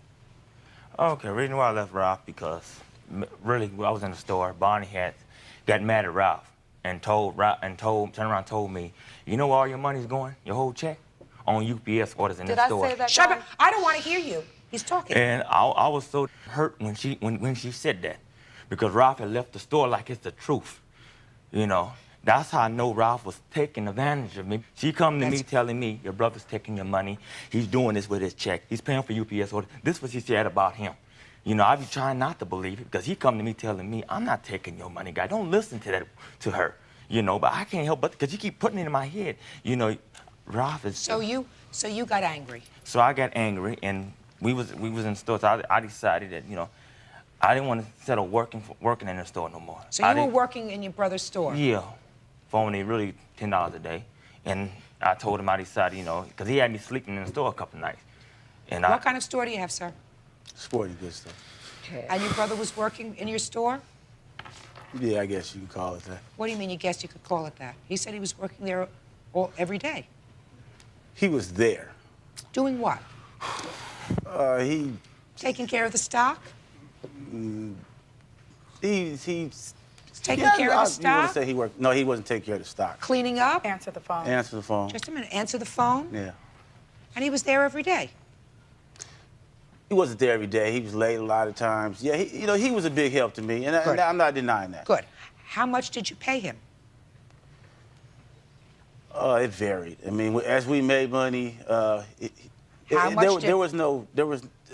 he made money. It depended. There was no, I said hourly salary. Why not? He's your brother. That doesn't mean he's a slave. That means if he's working in your store, he gets an hourly wage. He gets minimum wage. He gets whatever the minimum wage was when he was working there in '96. He should have been paid. If he's not in your store, he could be working someplace else. Well, that's the thing. He couldn't work anywhere else because of his inabilities. I was trying to assist him during that time. Sir, listen to me. There are a lot of places where someone who has a learning disability or who has some disability can work, even if it's for minimum wage. You're not doing him a favor. He was doing you a favor. He was working in your store. You weren't paying him. That's not fair. That's not reasonable. Put your hand down. Guy, you have to understand that some of the money that your brother got from Social Security was spent on you. You know, whether it was on your food. I mean, you certainly were fed, right? You may not have liked it, but you were fed. You had a roof over your head, right? So some of the money was spent on you, but you took advantage of him. You can't have him work in your store without paying him. He was paid, Judge. Oh, just a second. Not... I'm sorry. I think that you ought to be quiet. You know, we don't need anybody stirring up the pot. You're a pot stirrer. You're supposed to give him a set amount of money. He's an employee if he comes into the store. Now, if you said to me you weren't getting any money from him, from Social Security, and he was working in your store to sort of pay for his keep in your home, that's a different story. But you were getting anywhere from $700 and change a month to $800 a month for him. And in addition to that, you'd give him a couple of bucks whenever you felt like it. What do you mean? What are you shaking your head? No, madam. Can I tell you, that's not... I have checks here where I would write to Guy, and Guy didn't get $10 a day, okay, Judge Judy. He got money. We gave him... Even if we didn't make anything in the store, we paid Guy. Listen, that's what happens when you have a business. When you have somebody who works... But he got paid, okay? Show me. Show me. Show me the checks made out to him. These were checks made out to him, and I wrote them to him. He went to the bank, and he bought them back. Show him. I paid him, and I took money out of there, and I paid Guy. Just a minute. What do you mean? I wrote him a check. He cashed a check for me, okay? Okay. Say if the check was $80, I would give Guy $40. And no, this is just money. This had nothing to do with what Ralph was paying him. Judge Judy continues in a moment. So what you're telling me is you would write checks to him for him to put in his account. No. He would come back. He would come back and give you the cash. That's what you just said to me. And you would give him some of the cash. Right. You know what that's called? That's called money laundering. That's called money laundering in business. It may have only been $25, $30, $50, $80, but that's what it's called. You're giving him money to put in his account, right? And when he cashes a check, you were told to cash the check and bring back the cash, correct? Yes. And when you cashed the check from your account, because this was made out to you, you gave your sister-in-law the money, and she said, here's $10 for you, here's $20 for you. Is that what happened? That's what she did. Is that what happened? I heard enough. Judgment in this case is for the plaintiff in the amount of $2,531. That's all. Parties are excused. You may step out. Judge Judy continues in a moment. And on the next Judge Judy. I feel good. I got at least some of my money from him for all the stuff he did to me, pain and suffering. And I feel the judge did the right decision. I mean, if he wasn't paid money, I mean, he was giving use of the car where I had to insure the car that he drove. He partied as will. I mean, there was things removed out of the store that I never questioned, just let him have. I have no hard feelings for him. If that's the way the judge ruled it, that's the way the judge ruled it.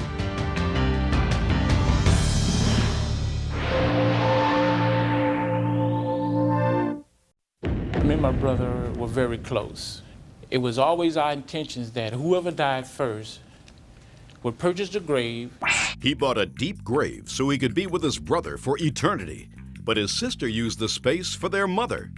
It's not fair. If I drop dead right now, I would have to go and buy a grave. No, you wouldn't. Not unless you found some matter who you're suing because you say that she buried your mother in a grave that you purchased almost 30 years ago. That's correct, Your Honor. So let me hear the story. Okay, years ago, me and my brother were very close. He's 1 year, 1 week behind me. It was always our intentions that whoever died first would purchase the grave and we would be buried together. Just a second. According to your papers, sir, your brother died in 1969. That's almost 30 years ago. That's correct. How old was your brother when he died? 24. And so you're telling me that you and your brother, you were at that time a year apart. So you were 24, he was 25, or you were? I was 25. I'm the oldest out of 7. You're the oldest. So at that age, at age 25, you and your brother talked about dying? No, we didn't talk about dying. Well, you had to talk about dying if you talked about where you wanted to be buried together. Well, that you wanted to be buried together. We talked about going into business together.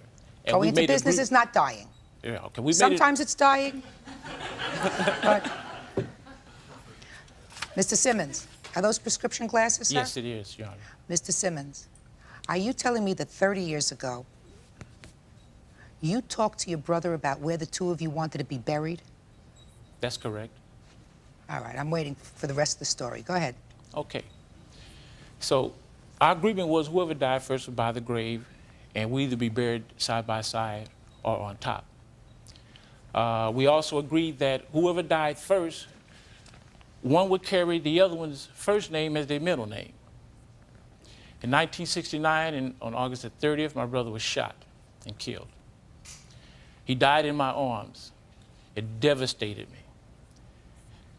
When we paid for the funeral, there wasn't enough money to buy his grave, but it was always our agreement, our oral agreement, that I would buy the grave.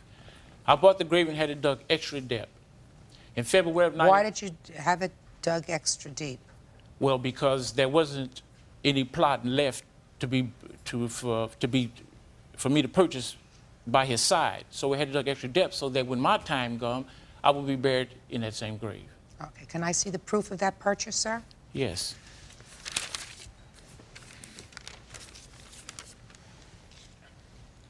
There you have Exhibit 1. You have a check. That's not the check, but it was a check that was wrote upon, that I wrote upon, and that's my receipt. What? I have a blank check here. Yes, well, that's not the check, but it was wrote on the check. It's similar to that. I'm not interested in this. It's a blank check. Sir, are you telling me that this receipt is a receipt that you kept for 30 years? To God's faith, yes, 30 years. This piece of paper you've had in your possession for 30 years? 30 years. Very well preserved for a 30-year piece of paper. Go ahead. In February, my mother passed. My sister buried our mother in that grave plot without my permission. Now, she knew that me and my brother was very close, and that our agreement was that we'd be buried together. Mm-hmm. Now, she received money from the insurance company, plus, well, here's a chiller in the thriller. She went to my dad and got $2,500 from him, telling him that there wasn't enough money to buy our mother's grave. So he gave her $2,500. This is a bill for $346 that you just gave me on this well-preserved piece of paper. $346. You're suing her for $1,739.14. Because that's what this grave would cost today. Here's my receipt. That's what that same grave would cost today. Well, it doesn't make any difference. I mean, whether that's what it costs today, you had this grave dug extra deep, and what you're suing for is really an emotional situation where you say you can never be buried now next to your brother or on top of your brother because they used the grave. So whatever it is, you would have to purchase a different plot anyway. So. It is not fair. If I drop dead right now, I would have to go and buy a grave. No, you wouldn't. Not unless you found some magic, sir. Somebody else would have to do it. Where did you expect her to bury your mother?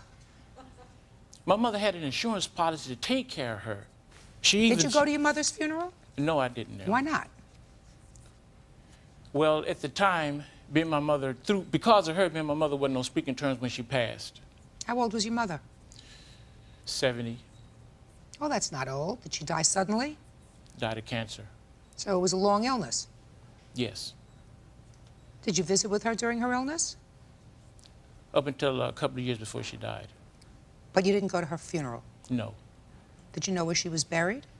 I knew she was buried at Evergreen, but I didn't know she was buried in my grave plot. Mm-hmm. Okay. Your Honor, everything he is saying is a lie. He's a professional con man that just got out of jail last year for perjury and fraud, and he needs money. He uses the court system to do just that. Now, I'm the person that went to the DA and turned him in, and he has been harassing me since 1991. Judge Judy continues in a moment. So what are you complaining about? That we used this grave site to bury your mother? Yes, that was my grave. I purchased that grave. And later today, He passed away on the 8th. So you were married a total of 7 days. Hardly enough time for honeymoon.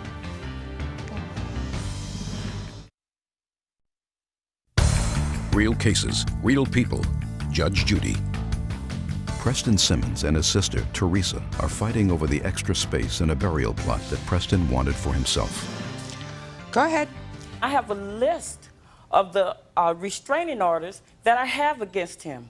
Also, I have a letter from the cemetery saying that my mother was next in line for the grave. Let me see what you have from the cemetery, please.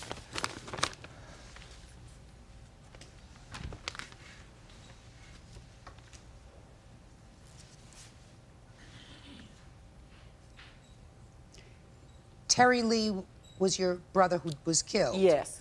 And according to this letter from the cemetery,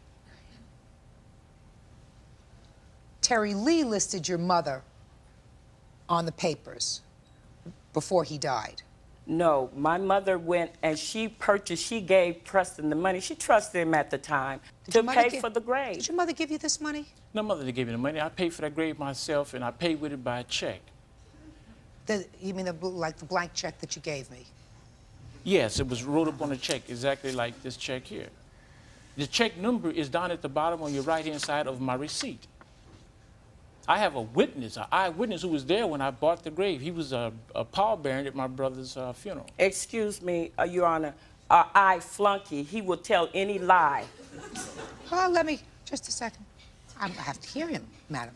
It's my determination whether or not he's lying or not. Step up, sir.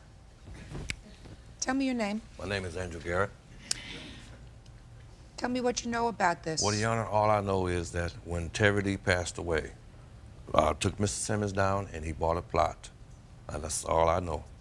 Now, if the mother gave him... Did he pay cash for No, that? it was a check. He did write a check out. Now, if his mother gave him some money, that I do not know. Mr. Simmons, your mother, I assume, was distraught when her son was killed. Yes, she was, but I was too. Let me explain something to you, Mr. Simmons.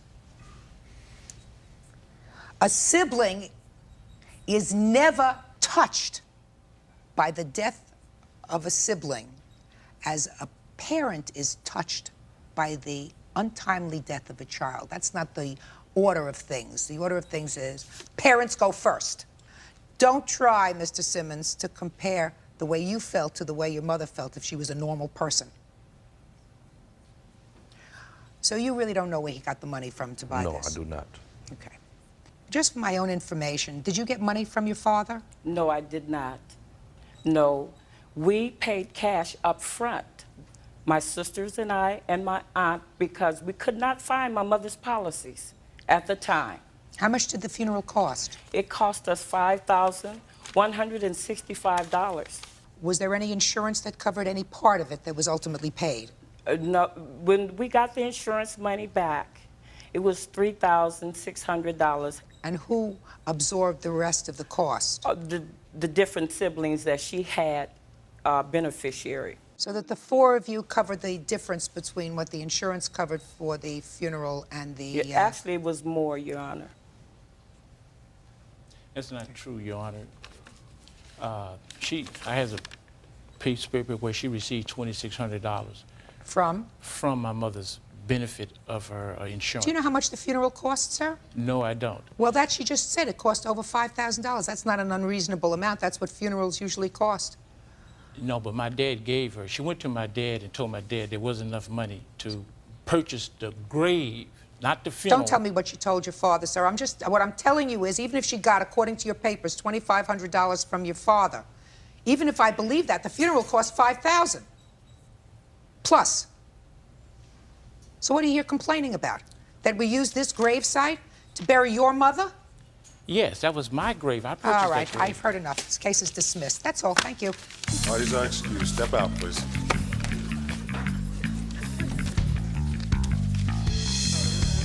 And now the next case. Parties on Downs versus Downs. Step forward, please. 51-year-old Amelia Downs says after her husband died, his ex-wife, Esther Downs, 46, refused to return his automobile. Mrs. Downs, you were married to Mr. Downs at the time of his death, correct? Correct. Mrs. Downs, you had been married to Mr. Downs for 22 years and have children with him. Yes. How many children do you have? 2. How old are they? 21 and 19. When did you marry Mr. Downs? I married him 2 years ago, November 8th. November 1st, excuse me. 1995? Yes, Your Honor. And when did he pass away? He passed away on the 8th. The 8th of what? 95. So you were married a total of 7 days? Yes, Your Honor. Hardly enough time for honeymoon. Yeah. This dispute is over an automobile. An automobile that the deceased had at the time of his death that was in his name, is that right? Yes. That each of you believe you're entitled to. So, Miss Downs, why don't you tell me why you think you're entitled to this car? Initially, Your Honor, she was actually never married to my husband. She was a common law wife, and it wasn't 22 years. She was living with him for 17 years. That's a long time. 17 years is more than 7 days. True. Okay. We had planned on getting married a year and a half before his death. And he was going through a divorce because he wanted to make sure that the living arrangements that he had with Esther was final. So she wouldn't come back and say that they were actually married. So he went through a divorce with her, even though you say they weren't married? Yes, Your Honor. Judge Judy continues in a moment. Why didn't you pay the parking tickets? I paid a lot of them. You didn't pay all of them. You No. acknowledge you didn't pay all of them. Why didn't you pay them? I was unemployed at the time. That's not her problem. Real cases, real people. Judge Judy. Amelia Downs wants her late husband's ex-wife, Esther Downs, to return his car. Could we move on with this, please? Get to the car. During the period of time that he was, we were planning for our marriage, the doctor told him that he had leukemia, but he didn't tell him he was going to die. And he was in the hospital for a period of time. During that period of time, the divorce papers were final. He was in and out of the hospital. Every time he went into the hospital, Esther would come and borrow the car. I think that was on 4 occasions that he was admitted in the hospital. And each occasion, she'd borrow the car. After his death, I told her I was going to come and pick the car up. She said, okay. I went to the house. When I got there, she said she changed her mind. I didn't argue with her. She drove me home. And the car was paid off. It was a brand new 1995 Concord, Chrysler Concord, and he had only driven it for 8 months. It was $22,000 and had a $17,000 payoff. Upon his death, it was paid off. And how was it paid off? The insurance that he purchased it from the credit union. Okay, so it's free, car is free and clear. So she went to the credit union and told them that the car belonged to her.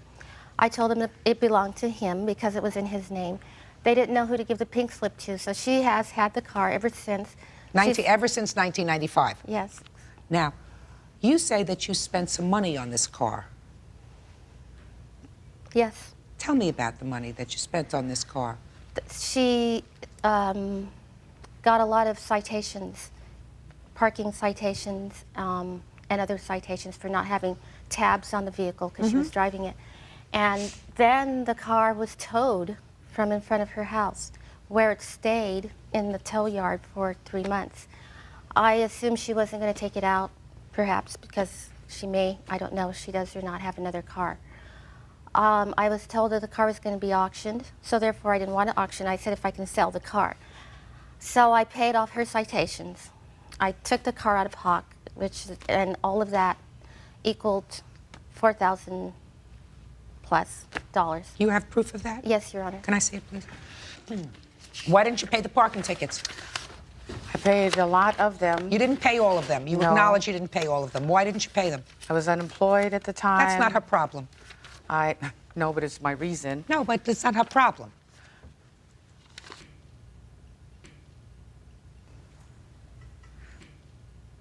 You amassed $1,086 in parking tickets. You or your son? Who drives the car? No, I did. You did? Yes. So they towed your car in order to get the car back because there was a lien fee, a storage fee of $26.98.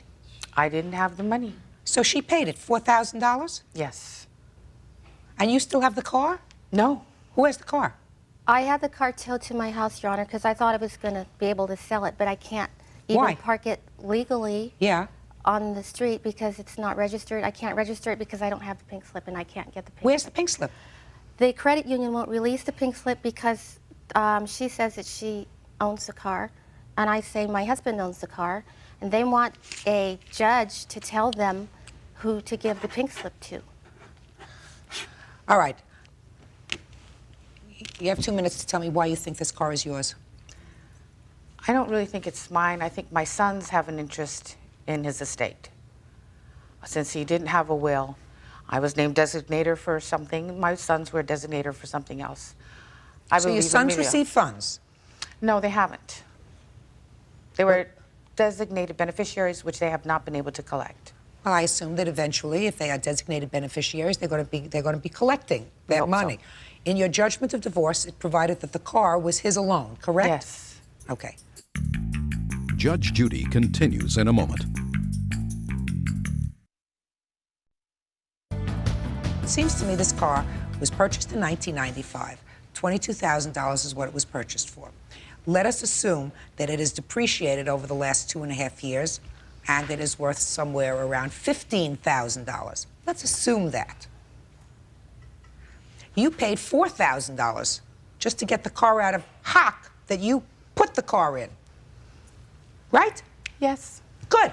So, I'm going to have my clerk prepare an order that the pink slip for the car be turned over to you, madam. Thank you. And that way, you will be able to recoup the $4,000 that you spent on the car. You and your sons had an opportunity to drive the car. I must tell you, Mrs. Downs, I find that you acted very irresponsibly with regard to not taking care of the car. Your sons may have had an interest in it. They should have taken better care of it and made sure it didn't wind up in the pound. That's all. Parties are excused. You may step out. Thank you. Out the back door to your right. Judge please. Judy continues in a moment. Back door to your right. And on the next Judge Judy. I'm glad it's settled. I did tally up the tabs. Amelia deserves that. And as far as the car, you know, it's been awarded to her. I think that's fair if it makes up for it. I'm glad it's over. And good luck to you. Thank you.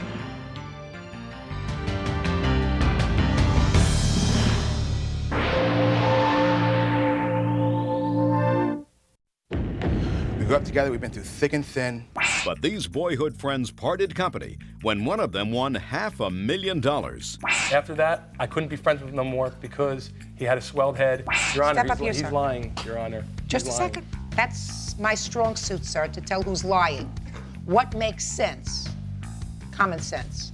Harkness is suing his former best friend, 27-year-old printer Stephen Cutler, for a $3,000 loan. Stephen says John promised him the money after he won a huge settlement. Order. All rise. Thank you. Judge, this is number 388 on the calendar in the matter of Harkness versus Cutler.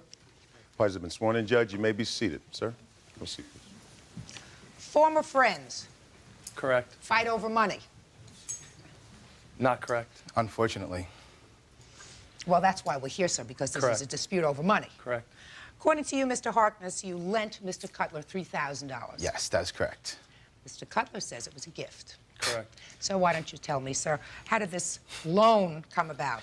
Well, in the beginning of 1995, Stephen was living in a house. He was renting a room. He couldn't live at home. His father, they kicked him out of the house, and he couldn't live at home. He had nowhere else to go, and he was also getting kicked out of this new apartment that he had gone into. And he came to me and said, you know, John, can you give me $5,000? I said, Stephen, you know, $5,000 is a lot of money. You know what I mean? I really can't give you $5,000. I said, if what kind of work do you do that you had well, thousands of dollars? Unfortunately, when I was younger, I had cancer, and I had gotten a settlement for it. And so when How did you get a settlement for having cancer? Well, because I was misdiagnosed for not having it. And then I did have it, so it was a big, drawn-out thing. When I was 19, I got a settlement and put it away and invested it for my children. How much did you get? It was about $500,000. So and Mr. Cutler, you knew that he was getting a settlement? Yes. Okay, go ahead. So Stephen came to me, like I said, asked me if I can give him $5,000. He didn't say lend. And I said, Stephen, I can't give you $5,000. I can let you borrow $3,000. He said, oh, come on, you can give me $5,000. You got the money. I said, Stephen, it's not about if I have the money. I can't afford it. You know, I was going to school. I put myself through college. And that was even before I got the settlement. So I've been working hard my whole life to save my own money. He said, come on, please, please, please, you know. I said, all right, listen, I can let you borrow $3,000, but you got to pay me back. He said, well, I can't pay you back right away. I said, Stephen, I know you don't have money. If it takes you a year to pay me back, just pay me, you know, in drips and drabs, whatever you can, you know. So I gave him the money. He was so happy, you know. He said, thank you. My witness was present. What did you write him a check? I wrote him a check. And when I went to write him the check out, he said, don't write the check out to me, write it out to my father, because I don't have enough money in my account to cover it. Well, I said, that, you know, seems pretty sensible. He was asking me for the money, so obviously he didn't have money to cover it. And he said, I need the money right away because I have to put it down on a new apartment. So I said, no problem. I wrote the check out to his father so his father could cash it. After I gave him the money, I saw him less and less over the next 6 months. Come that October, I went back to college to get my bachelor's degree. So, and then I saw Stephen less even more. So I called Stephen up. Hey, Steve, I haven't talked to you in so long. How you been? What's going on? This and that. We talked like old buddies, like nothing had ever happened. Soon as I mentioned the money. What money? I said, Stephen, come on. You know, we grew up together. What do you mean, what money? You know? He said, you said that was a gift. I said, Stephen, come on. Who's going to give somebody $3,000? I was like, I haven't even given anybody in my own family $3,000, let alone a good friend. I said, I can let you, I said, I let you borrow it. We said, that's not what you told me, and hung up the phone. Okay, stop. Mr. Cutler, did you need money? No, I did not, Your Honor. You were working in 1995? Yes, I was. What kind of work were you doing? Working in a soda distribution company. Doing what? Forklift work and just distribution, loading trucks up. Okay. Were you evicted from residences at that time? No, I wasn't. Your Honor, well, tell me. Your Honor, that's a lie. Just a second. We let you speak. Get back in a second. You don't deny that he transferred, I'm not going to say gave, loaned, or whatever, he transferred $3,000 to you for your benefit? Yes, he did. Yes, he did. Now, you tell me how that came about, sir. We were longtime friends. We grew up together in the same neighborhood. And I knew John was getting a settlement. And he said to me, he said, Steve, he said, if I ever get a large settlement, he says, I'm going to take care of you and George Altz because you guys have been my best friends for so many years. Now, that's what he said to me. He said, you guys are going to get $5,000 each and a trip to Europe, he said to me. He said, I'm going to take you to Europe on me. That's what he told me. I'm going to take you to Europe. To Europe, yes, on him. Just that we were going to go backpacking, hiking. So did you ever do that? No, we didn't. No, we didn't. So tell me about the $3,000. So as time went on, we were in the basement and together, and he said, Steve, he said, remember when I told you I was going to give you $5,000? I said, yes. He said, well, I can't afford to give you $5,000. He said, I spend a lot of money. He said, but I could afford to give you $3,000. You mean, and that just came out of the blue? Yes. Just to hanging out in the basement? Yeah, yes. Did you say to him, what happened to the backpacking that we were going to do, the traveling we were going to do? I never brought up Europe. I wasn't going to be greedy. I figured whatever, you know, he was going to give me, he was going to give me. So it just came out of the blue? To be honest with you, it's been a few years. I don't remember the exact conversation, how it was brought up. I do. To be honest with you. Go ahead. it never took place in my basement. Yes, it did. When he was living in the house and he was getting kicked out, that's when the money transpired, actually. Mr. Alt was present. He was present? Step up here, sir. Yes, he was. Your Honor, Step up here, he's sir. lying, Your Honor. Just a He's lying. second. That's my strong suit, sir, to tell who's lying. What makes sense? Common sense. Yes. How you doing? Your name is... I'm George doing Waltz. fine. How are you doing? Good. Pleased to hear that. Your name is? George Waltz. Basically, me and Steve talked about getting a loan from John. Actually, it wasn't a loan. We wanted to receive $5,000. Stephen ended up asking him. I just kind of stayed off to the side. A short time after, Steve came back and said, he's not going to loan us $5,000. He'll let us borrow $3,000.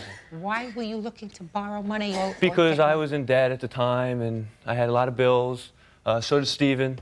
So Stephen said, you know, I asked him, he would loan me $3,000.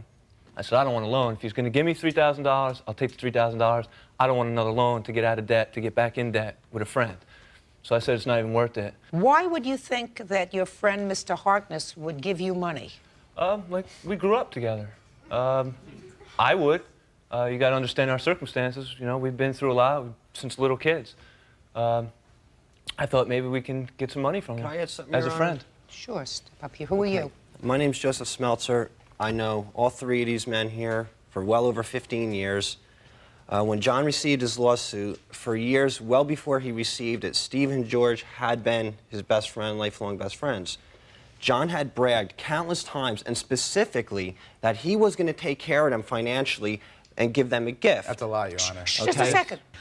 Were you present, sir, when you heard any discussion about $5,000 and a trip Yes, to I Europe? was, many times. He made a lot of promises to a lot of people, not just Steve and George. I mean, he bragged that he was going to take care of a lot of people in many different ways. Shh. And Just a minute. A lot of people do that. Yes, they do. A lot of Absolutely, people they do that. But you got to consider the fact when best friends of this nature, they're considered like family. They grew up all their lives. It's more like family. It's like if I came into $1 million tomorrow, I'd have no problem giving Steve $5,000. Judge Judy continues in a moment. He's a bitter man because I couldn't be friends with him no more because he had a swelled head and I couldn't deal with him no more. And later today, You're going to give a box of ashes to your children and say, here, hold your grandmother? real cases, real people. Judge Judy. John Harkness wants his former best friend, Stephen Cutler, to give him back the $3,000 he loaned him. Stephen claims the money was a gift. What you, Mr. Cutler, is suing for is on a contract. You say that there was a contract, and your contract with him was that he was going to give you a gift, right? Correct. A contract requires, in the law, something called consideration. There has to be something that you give to him and something that he gives to you in order for it to be enforceable. Otherwise, it's just puffing. I'm going to take care of all of my friends. Now, there's a certain amount of common sense that suggests to me that you are having certain problems in 1995. Your That Honor, has a ring of truth to it, sir. Your Honor, $3,000 wasn't going to make any difference in my life at that time. He was getting kicked out of his whatsoever. Just a second. Whatsoever, Your Honor. Just a second. Then why, Mr. Cutler, would you think, sir, that after several years, because this transaction took place several years ago, that Mr. Harkness would at this point sue you for the $3,000? Because he's a bitter man, Your Honor. Why just a second. Why do you think he's a bitter man? He's a bitter man because I was friends with him for a year after he gave me the $3,000. After that, I couldn't be friends with him no more because he had a swelled head and I couldn't deal with him no more. And a lot of people the same way. So don't tell me about a lot of other people. What Two about years you? later, he calls me up on the phone and said, Steve, he says, the money that I gave you, I want it back. I said, John, you gave it to me as a gift. He said, doesn't matter. We don't speak no more. He says, I want the money back. Never I said, well, you're not going to receive the money. Never You gave it to me as a gift. Nope. And he said, well, I'll see you in court. And I said, I'll see you in court then. Just a second. I'm going to resolve this in a minute. Did he make the check payable to your father? Yes, he did. He told me, Your Honor, the reason why he made it out to my father was he told me, he goes, I don't want you spending it all in one place. He goes, I feel if your father is involved with it, he goes, your father will look out for the money better than you will. And that's why he wrote my check to my father. Oh, no. You see, a very important thing for you to remember, sir, is that common sense is what's supposed to prevail in a court. If he were giving you money outright, he would have given you the check made out to you. And I'm going to tell you why. Because if you didn't need the money immediately, you could have opened up a bank account, put that check in the bank account, and waited for the check to clear. The fact that he made the check out to your father suggests to me that you needed the money immediately. Yes. And thank you for agreeing with me. Sorry. I also think, Mr. Cutler, that of all of his friends, I haven't heard of anybody else that just took money from him. Right? You haven't told me about anybody else that just took money. I'm the only one here, Your Honor. I mean, there were other people. There were other people. No, there wasn't. I could have brought many witnesses here, but... Name one. Just a second. Why'd you bring him? Hey! Sorry. Sit down now. Mr. Harkness, I am satisfied based upon primarily the one tangible thing that we know, which is that you both agree on, that you made the check payable to his father, and that suggests to me that there was an immediate need that he had for the funds, Yes, which Your Honor. supports your story that he needed the funds immediately for a new apartment, which is totally different from what he's saying is that you were in the basement of your building making out a check and you said, I'm going to give you some money. No, never happened. Well, I know you say it never happened. So I am giving you a judgment, sir, in the amount of $3,000, which is the amount of the loan. Thank you, Your that's Honor. all. Parties are excused. You may step out. That's right. Out this way, gentlemen. This way. Out the back, go to your right. A freak in disguise, bro. See, that's all he can say. A freak in disguise. That's all he Look can at you. say. Rip off that suit and That's all he nothing can but say. white trash. White trash with a Mama's a freak, with his a dad's a bachelor's degree. freak, his whole family's Bachelor's freak. degree. Ask him what degree he has. Ask him how many degrees he has. Nothing. I'm white trash. And now the next case. Parties on Gendron versus Gendron. Step forward, please.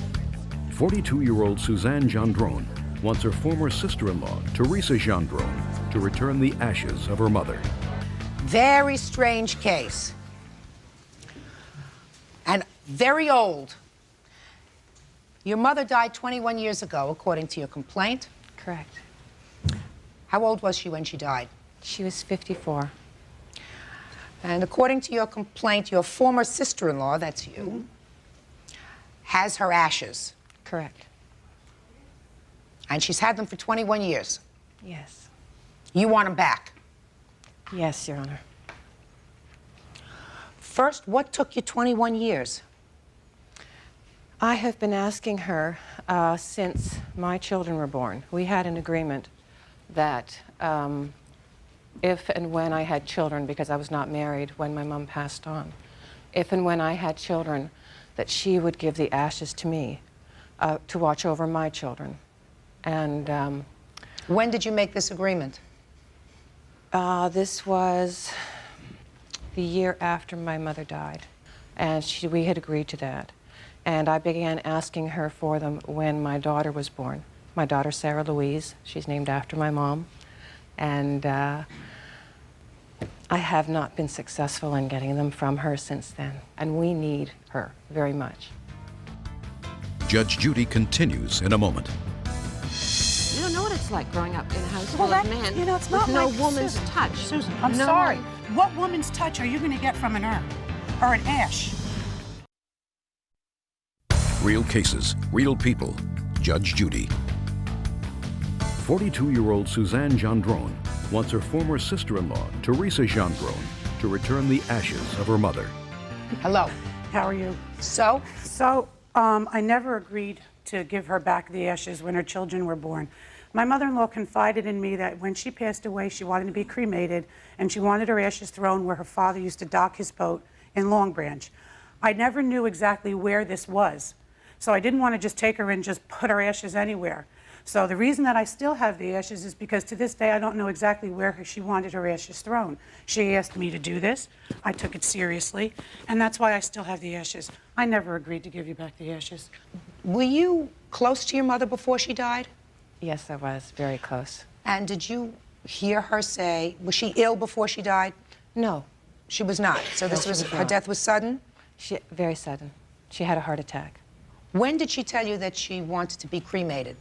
She lived in Plainfield, and when she was in Plainfield, we spent a lot of time together. Suzanne didn't live in Plainfield. Suzanne lived in Montreal.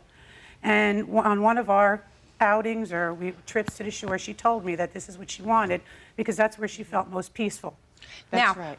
Is that right? Yes, and I have explained to my sister-in-law that I am prepared, and I insist that we fulfill my mother's last wish.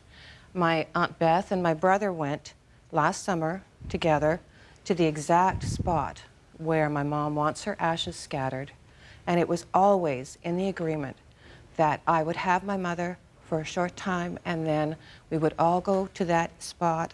We know exactly where it is. Great. Well, And then we this is a very easy lawsuit to We resolve. want to fulfill my mother's last wish. And so do you. And so do I. Good. And when do you intend to do that? Well, I was unaware that the aunt and my ex-husband knew or even went to this spot. Well, what but I then- want to know is why they didn't include me and bring me with them so that we could have fulfilled my mother-in-law's wishes a year ago. Absolutely. That's going to happen. That's going to happen. That's I never going to said I happen. wouldn't. When do you want it to happen is the question. On her 25th, on the anniversary, the 25th anniversary of her death, which will be in 3 years. No. Why would you want to wait another 3 years? Because I don't have very long to live. I've been diagnosed with 2 different terminal illnesses. And I would like, for my children and for myself, I have some very difficult battles to fight. And I need my mother's strength. And I don't think that after 21 years, I don't think that 2 years or 2.5 years is going to hurt my mom that much. I think she'll enjoy being with me, her daughter, and her grandchildren. Ms. Gendron, what you say is very sad, but you can't give yourself, nobody can predict the moment that an illness that you have, even if it's a terminal one, is going to cause you to leave this earth. And I wouldn't like you to live under that kind of an onus anyway. I mean, that's a terrible thing. Right now, your mother, and you acknowledge that, had a dying wish, and her wish was that she be cremated, which she was, and that she wanted to rest peacefully, having her ashes dispersed in a certain way. Yes. So you have to do that. Yes. And you have to do that now. It's been all too long delayed. Judge Judy continues in a moment.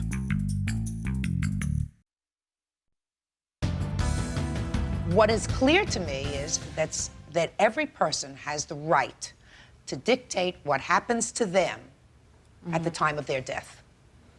Your mother did that. Yes, she It's did. been delayed for 21 years. It should not be delayed at all. I will make an order, and you tell me at what point you're going to be ready to go to New Jersey. That's where she wanted to be scattered. So you tell me when, and I will fix a time frame, a week or a 2-week period. Spring. In the spring? Step up here. Yes. April? Good. April. How about May? May 15th. That's my daughter's birthday. She's named after my mother. Is that a good date? That's a good date. May 15th? Yes. Fine. That on or before May 15th, the 2 of you, together with any of the siblings that want to accompany you, will finally fulfill your mother's last wish. Case is resolved. Thank you. Thank you. Parties are excused. You may step out. Judge Judy continues in a moment. Please. Thank you. And on the next Judge Judy, In my opinion, my sister-in-law feels like a box of ashes is going to take all her guilt and loss away from her. That's going to put something back into her life. I don't live with a box of ashes. It's not a I box live of with ashes. It's my memories. mom. You're going to give a box of ashes to your children and say, "Here, hold your grandmother"? No, I had a beautiful urn made for Mom. You don't know what it's like growing up in a house Well, full of that, men you know, it's with not no like woman's Susan. touch. Susan, I'm No. sorry. What woman's touch are you going to get from an urn or an ash?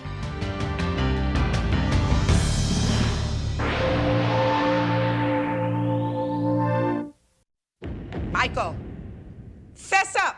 his dad and stepmom co-signed the truck loan. Now he's left them stuck with the bill. If it was between my dad and I, we wouldn't be here. Somebody's got to be aggravated with this lawsuit. Bird doesn't want to be aggravated with this lawsuit. All right? Michael, fess up. Nanette Dixon want David's son, 30-year-old Michael Dixon, to pay them back for his repossessed truck. Michael says the debt was paid. Order. All rise. Quiet in the courtroom. Now, this is case number 440 on the calendar in the matter of Dixon versus Dixon. Parties have been sworn in, Judge. You may be seated. Mr. Dixon, this is your son. Yes, it is. And some time ago, according to your complaint, he wanted to buy a truck. That's correct. Couldn't get credit on his own, That's right.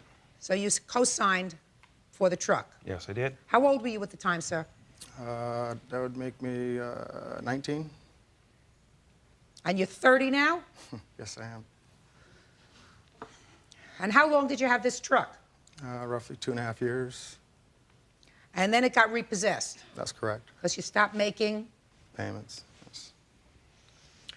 And then you were about 20 years old, so everything was terrific. And your father says that the credit company came after him. That's correct, yes. They came after me, and they repossessed it, and they auctioned it off, and the balance was due on it was $4,400. And they were going to come after me and take me to court if I didn't start making payments. So I agreed to start making the payments of $200 a month, and I told my boy that this is going to have to be taken care of, and he just basically said it wasn't his problem. And He was 21 years old at the time. no, I didn't get the paperwork until '96, July of '96, when they came after me. So for 8 years, they were quiet. No. No, it was. It's wrong. It was repossessed in, I think, in '89. No, 90. I mean, or '90. You're Mrs. Dixon? Yes, I am. Are you his mother? No, I am his stepmother. When did you become his stepmother? In 1989. When, for the first time, did you hear from this credit company?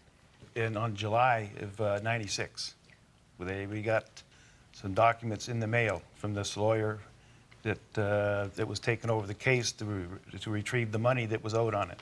Now, Mr. Dixon, so what you're telling me is between the time that the truck was repossessed Yes. in 1989 until 1996, you knew nothing about the fact that there was a deficiency when the truck was repossessed? I was not aware of it, no. Now, you were made aware, however, between 1989 and 1996 that there were monies owed on the truck? No, I wasn't. Chrysler sent me a letter saying that it was sold for more than it was owed. Let me see that. I don't have. It was 9 years ago. I don't have that. I don't keep that records. Your that Honor, I have paperwork here showing about the repossession, the year. I have letters from the attorney. Does anybody have any letters between 1989 and 1996? Yes. Can I see them? Yes. But, Your Honor, what gets me about this whole thing is our grandchildren. It's been on my... Our presents, for the kids' presents are sitting right here that they didn't get for Christmas. I called my dad, told me to come by with him. This has all been because of all this that's been going on. How many children do you have? I have 3. Your Honor, this is the second time we've taken him to court. 1996, they pulled the same thing. They moved, did not let us know where the kids were living. And also, my husband finally got to see him at Christmas down at his other son's house. Well, that was in '96. It was in '96. So they kept us from us for 5 months. Grandkids.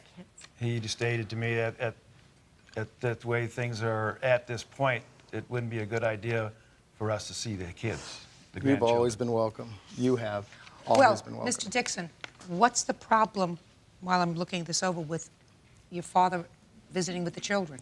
I called him and told him he's welcome to come anytime he wants. But see, you heard him say, I was welcome, not my wife. That is correct. He Why was is welcome. that? Because this is the reason we're here is because of her. Why? Because. Well, tell me. Why do you think the this reason? is what she does for a living. What do you mean this is what Sues. What? No, come on. That's only giving me one-word answers. Well, she's got several other cases that she's suing other people for, and that's what this is all about. Well, if it was between my dad and I, we wouldn't be here. It's not You think true, so? Michael. Yes. Well, let me tell you this. This is a confession of judgment that I'm looking at. Have you seen it? No. Judgment? For what? Well, it's a confession of judgment before lawsuit. And it's against your father by the finance company. Whereas he agrees to pay the balance due, which was $4,400, sir, so that they wouldn't sue him. I've got paperwork that says it's a paid repossession, that I owe zero. Well, but if that's true, sir, then you should take that up with the credit company. You should take care of what your father has been paying, and then take it up with the credit card company. It's not my. I've done my time on it. I mean, No, yes, sir. it's been a paid repossession. I had paperwork showing that it was paid. All right. First, A, you don't have the paperwork to show me. B, even if you did, your father is the innocent party. You bought the truck. You used the truck. You stopped paying on the truck. Defaulted on the loan. They repossessed your truck, right? That's correct. And he's paying. Now, if he's paying, and he's paying because the credit company is wrong, why should he have the aggravation of having to deal with them when it was your problem? You were guilty. You bought something you couldn't pay for. You stopped paying for it. They came and repossessed it. He was a good guy and co-signed for you, right? Yeah. So you got to take over the aggravation. Why should he have the aggravation? Well, maybe we ought to check into the records. Maybe they're wrong. Who's wrong? Wherever they get this paperwork. Right! What do you mean we? You. Not him. I'm not being sued by them. Michael, it's your problem, sir. You're a grown-up. Your father merely did you a favor and said, I will guarantee the payment. Certainly, they can go after him. But it's your problem. Don't you understand that? Sir. Judge Judy continues in a moment. They'll end up, hopefully, still loving each other, but not you. You're supposed to be in the background, and you're not supposed to instigate trouble. And later today, You couldn't tell which phone calls were hers and which phone calls were yours. Yes. Because you were dating her brother. No, she was she dating was my dating brother. your brother. I don't even know your brother. Listen, hey, Since when? Miss Hunter, don't talk to each other, because you annoy me. real cases, real people. Judge Judy. David and Annette Dixon say they had to pay the bank for his son, Michael's repossessed truck. Michael says the repossession took care of the debt. Michael, there comes a time you have to grow up, sir, and accept responsibility for what you do. How many kids do you have? 3. You take care of them? Oh, yeah, very well. Do you have a father who tried to do the same for you? You have brothers and sisters? Yes, I do. Do you see them? Oh, yeah. Mm-hmm. Do you see them? Yes. And as far as your kids are concerned, you never use your children as... I never have. Good. All right. Never have used them Fine. as a tool. Then don't. Don't. It's the wrong thing to do. In this situation, this is your aggravation. Somebody's got to be aggravated with this lawsuit. Bird doesn't want to be aggravated with this lawsuit. Right? Right?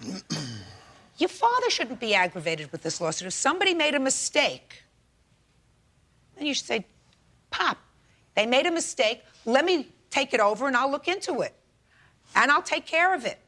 So, Michael, fess up. Your Honor. Listen, let me tell you something about being a stepmother. Yes. You're supposed to butt out. Okay. Because they'll end up, hopefully, still loving each other. But not you. You're supposed to be in the background, and you're not supposed to instigate trouble. You got it? Good. All right. But meanwhile, you're suing for $4,000. Now, is that what you have actually paid? No, we have paid $1,600 on this. He has paid me a total of $400 in 14 months. So you have been making some payments, sir? Yeah, I gave him just to keep her happy, to keep him happy. So you acknowledge some sort of responsibility. Just to keep my dad and I on good terms, I would have done anything. Well, that's good. So far, you've paid $1,600. Is that right? Yes, we have. And according to you, Michael, you are going to be able to establish that this truck was sold without a deficit, correct? Yes. Good! Then I am going to give you, sir, an interim order. Your out-of-pocket so far is $1,600. Is that correct? Mm-hmm. Good.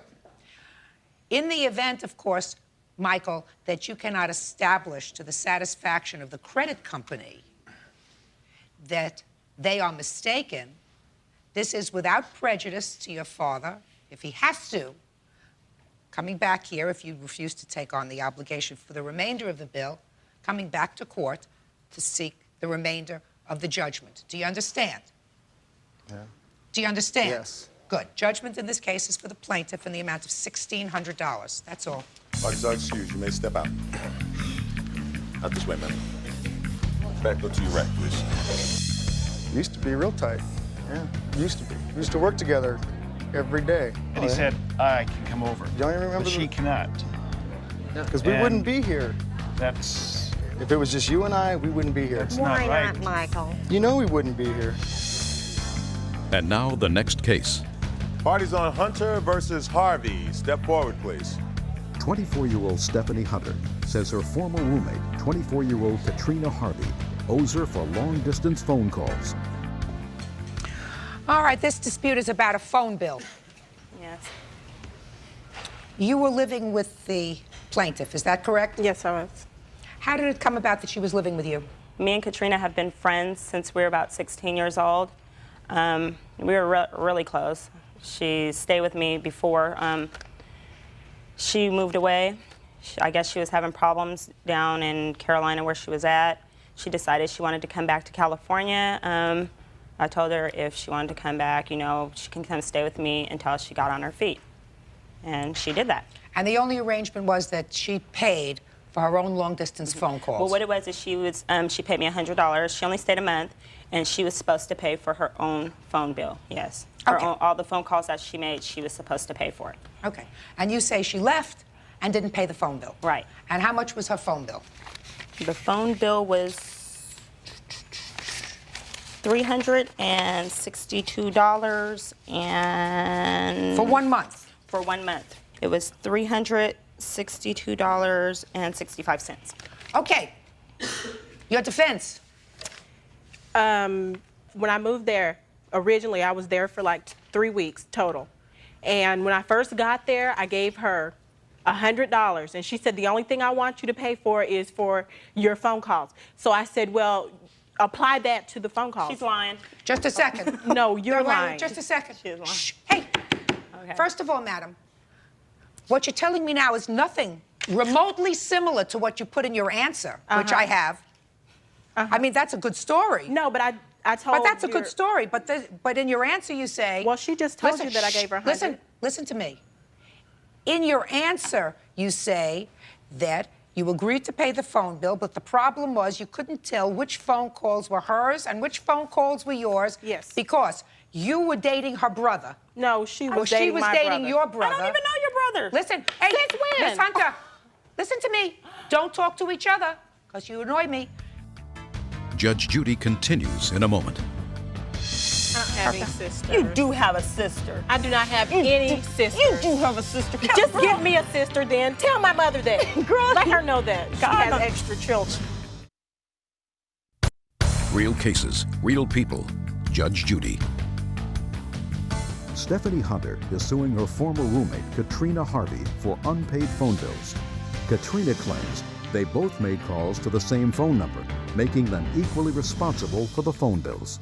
She was dating your brother, and both of you were calling your brother, which accounts for a lot of the long-distance calls, and that's your defense. It had nothing to do with this $100 that you say you gave her on deposit. Both of us were not necessarily calling my brother. My phone calls were made to, when I moved out here, and I was not having any type of problems, I just decided to come back.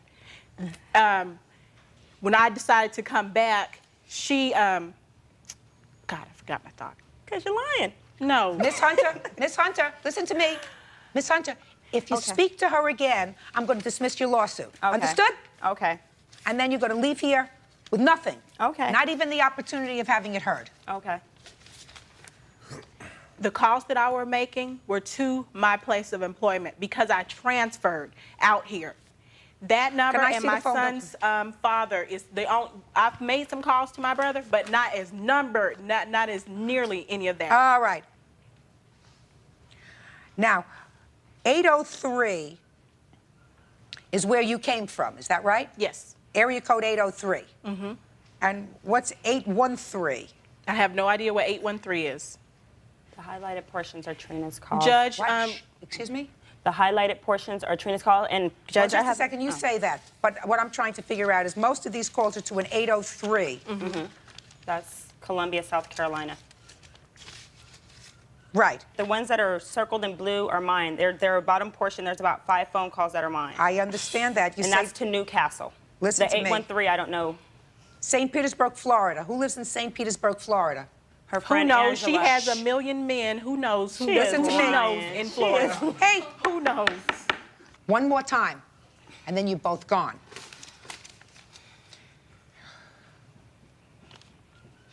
Do me a favor.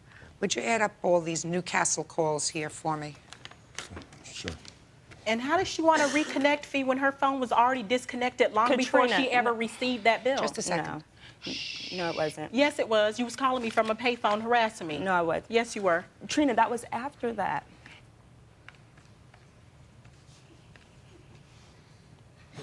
Very good. $50.73, Judge.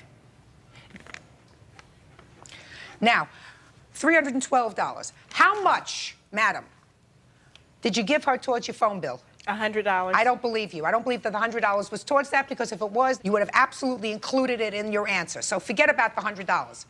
You didn't give her $100 towards your long-distance bill as soon as you walked in. Yes, I did. Well, I don't believe you. I don't believe you. You lived in her house. There was gas, there was electric, there was food, there was all the, I all was the there other for things. 3 weeks, and So that what? is nothing that I would not have done for her. Judge Judy continues in a moment.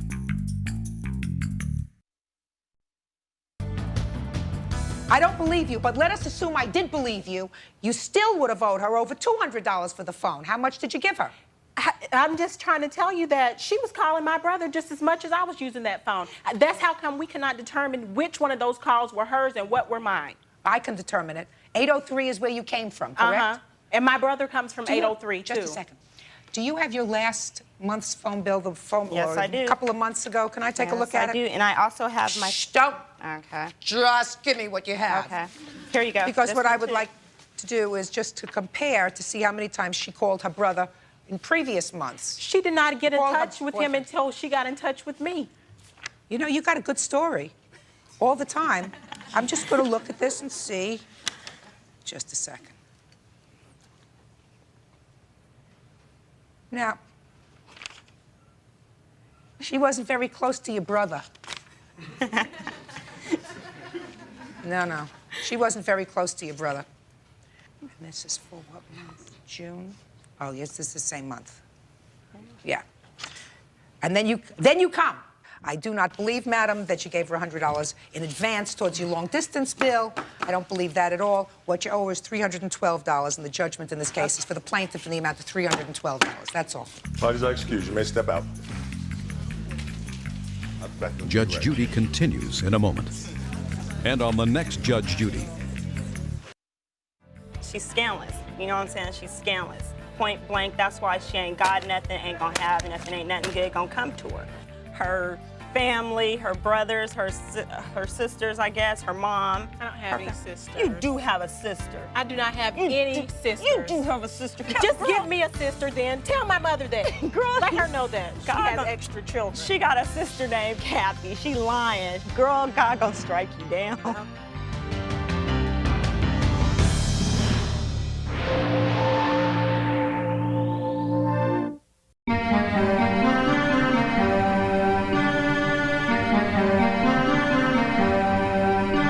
जिंदगी में किसी को नहीं अपना ना मिला, प्यार जिनको किया वो ही मुझे धोखा दिया, गलती से फिर भी उनको मैंने मौका दिया, बदले में क्या विश्वास को मेरा तोड़ दिया।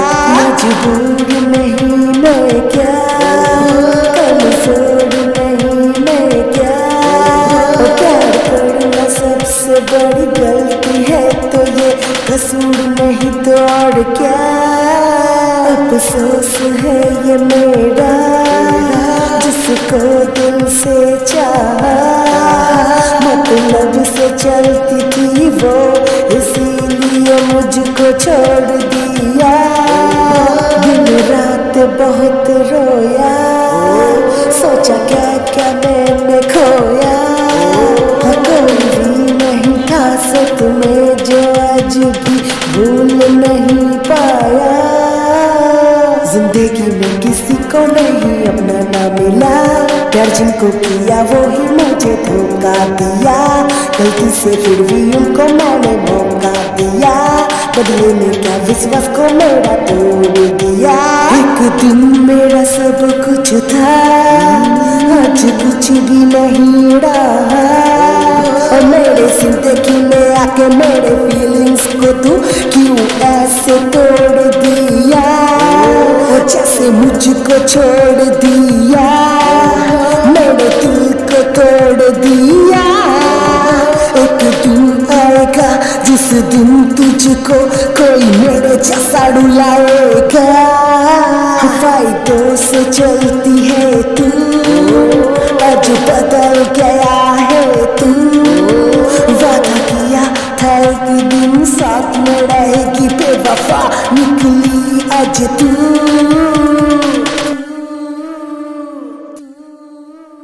जिंदगी में किसी को नहीं अपना ना मिला, प्यार जिनको किया वो ही मुझे धोखा दिया, गलती से फिर भी उनको मैंने मौका दिया, बदले में क्या विश्वास को मेरा तोड़ दिया।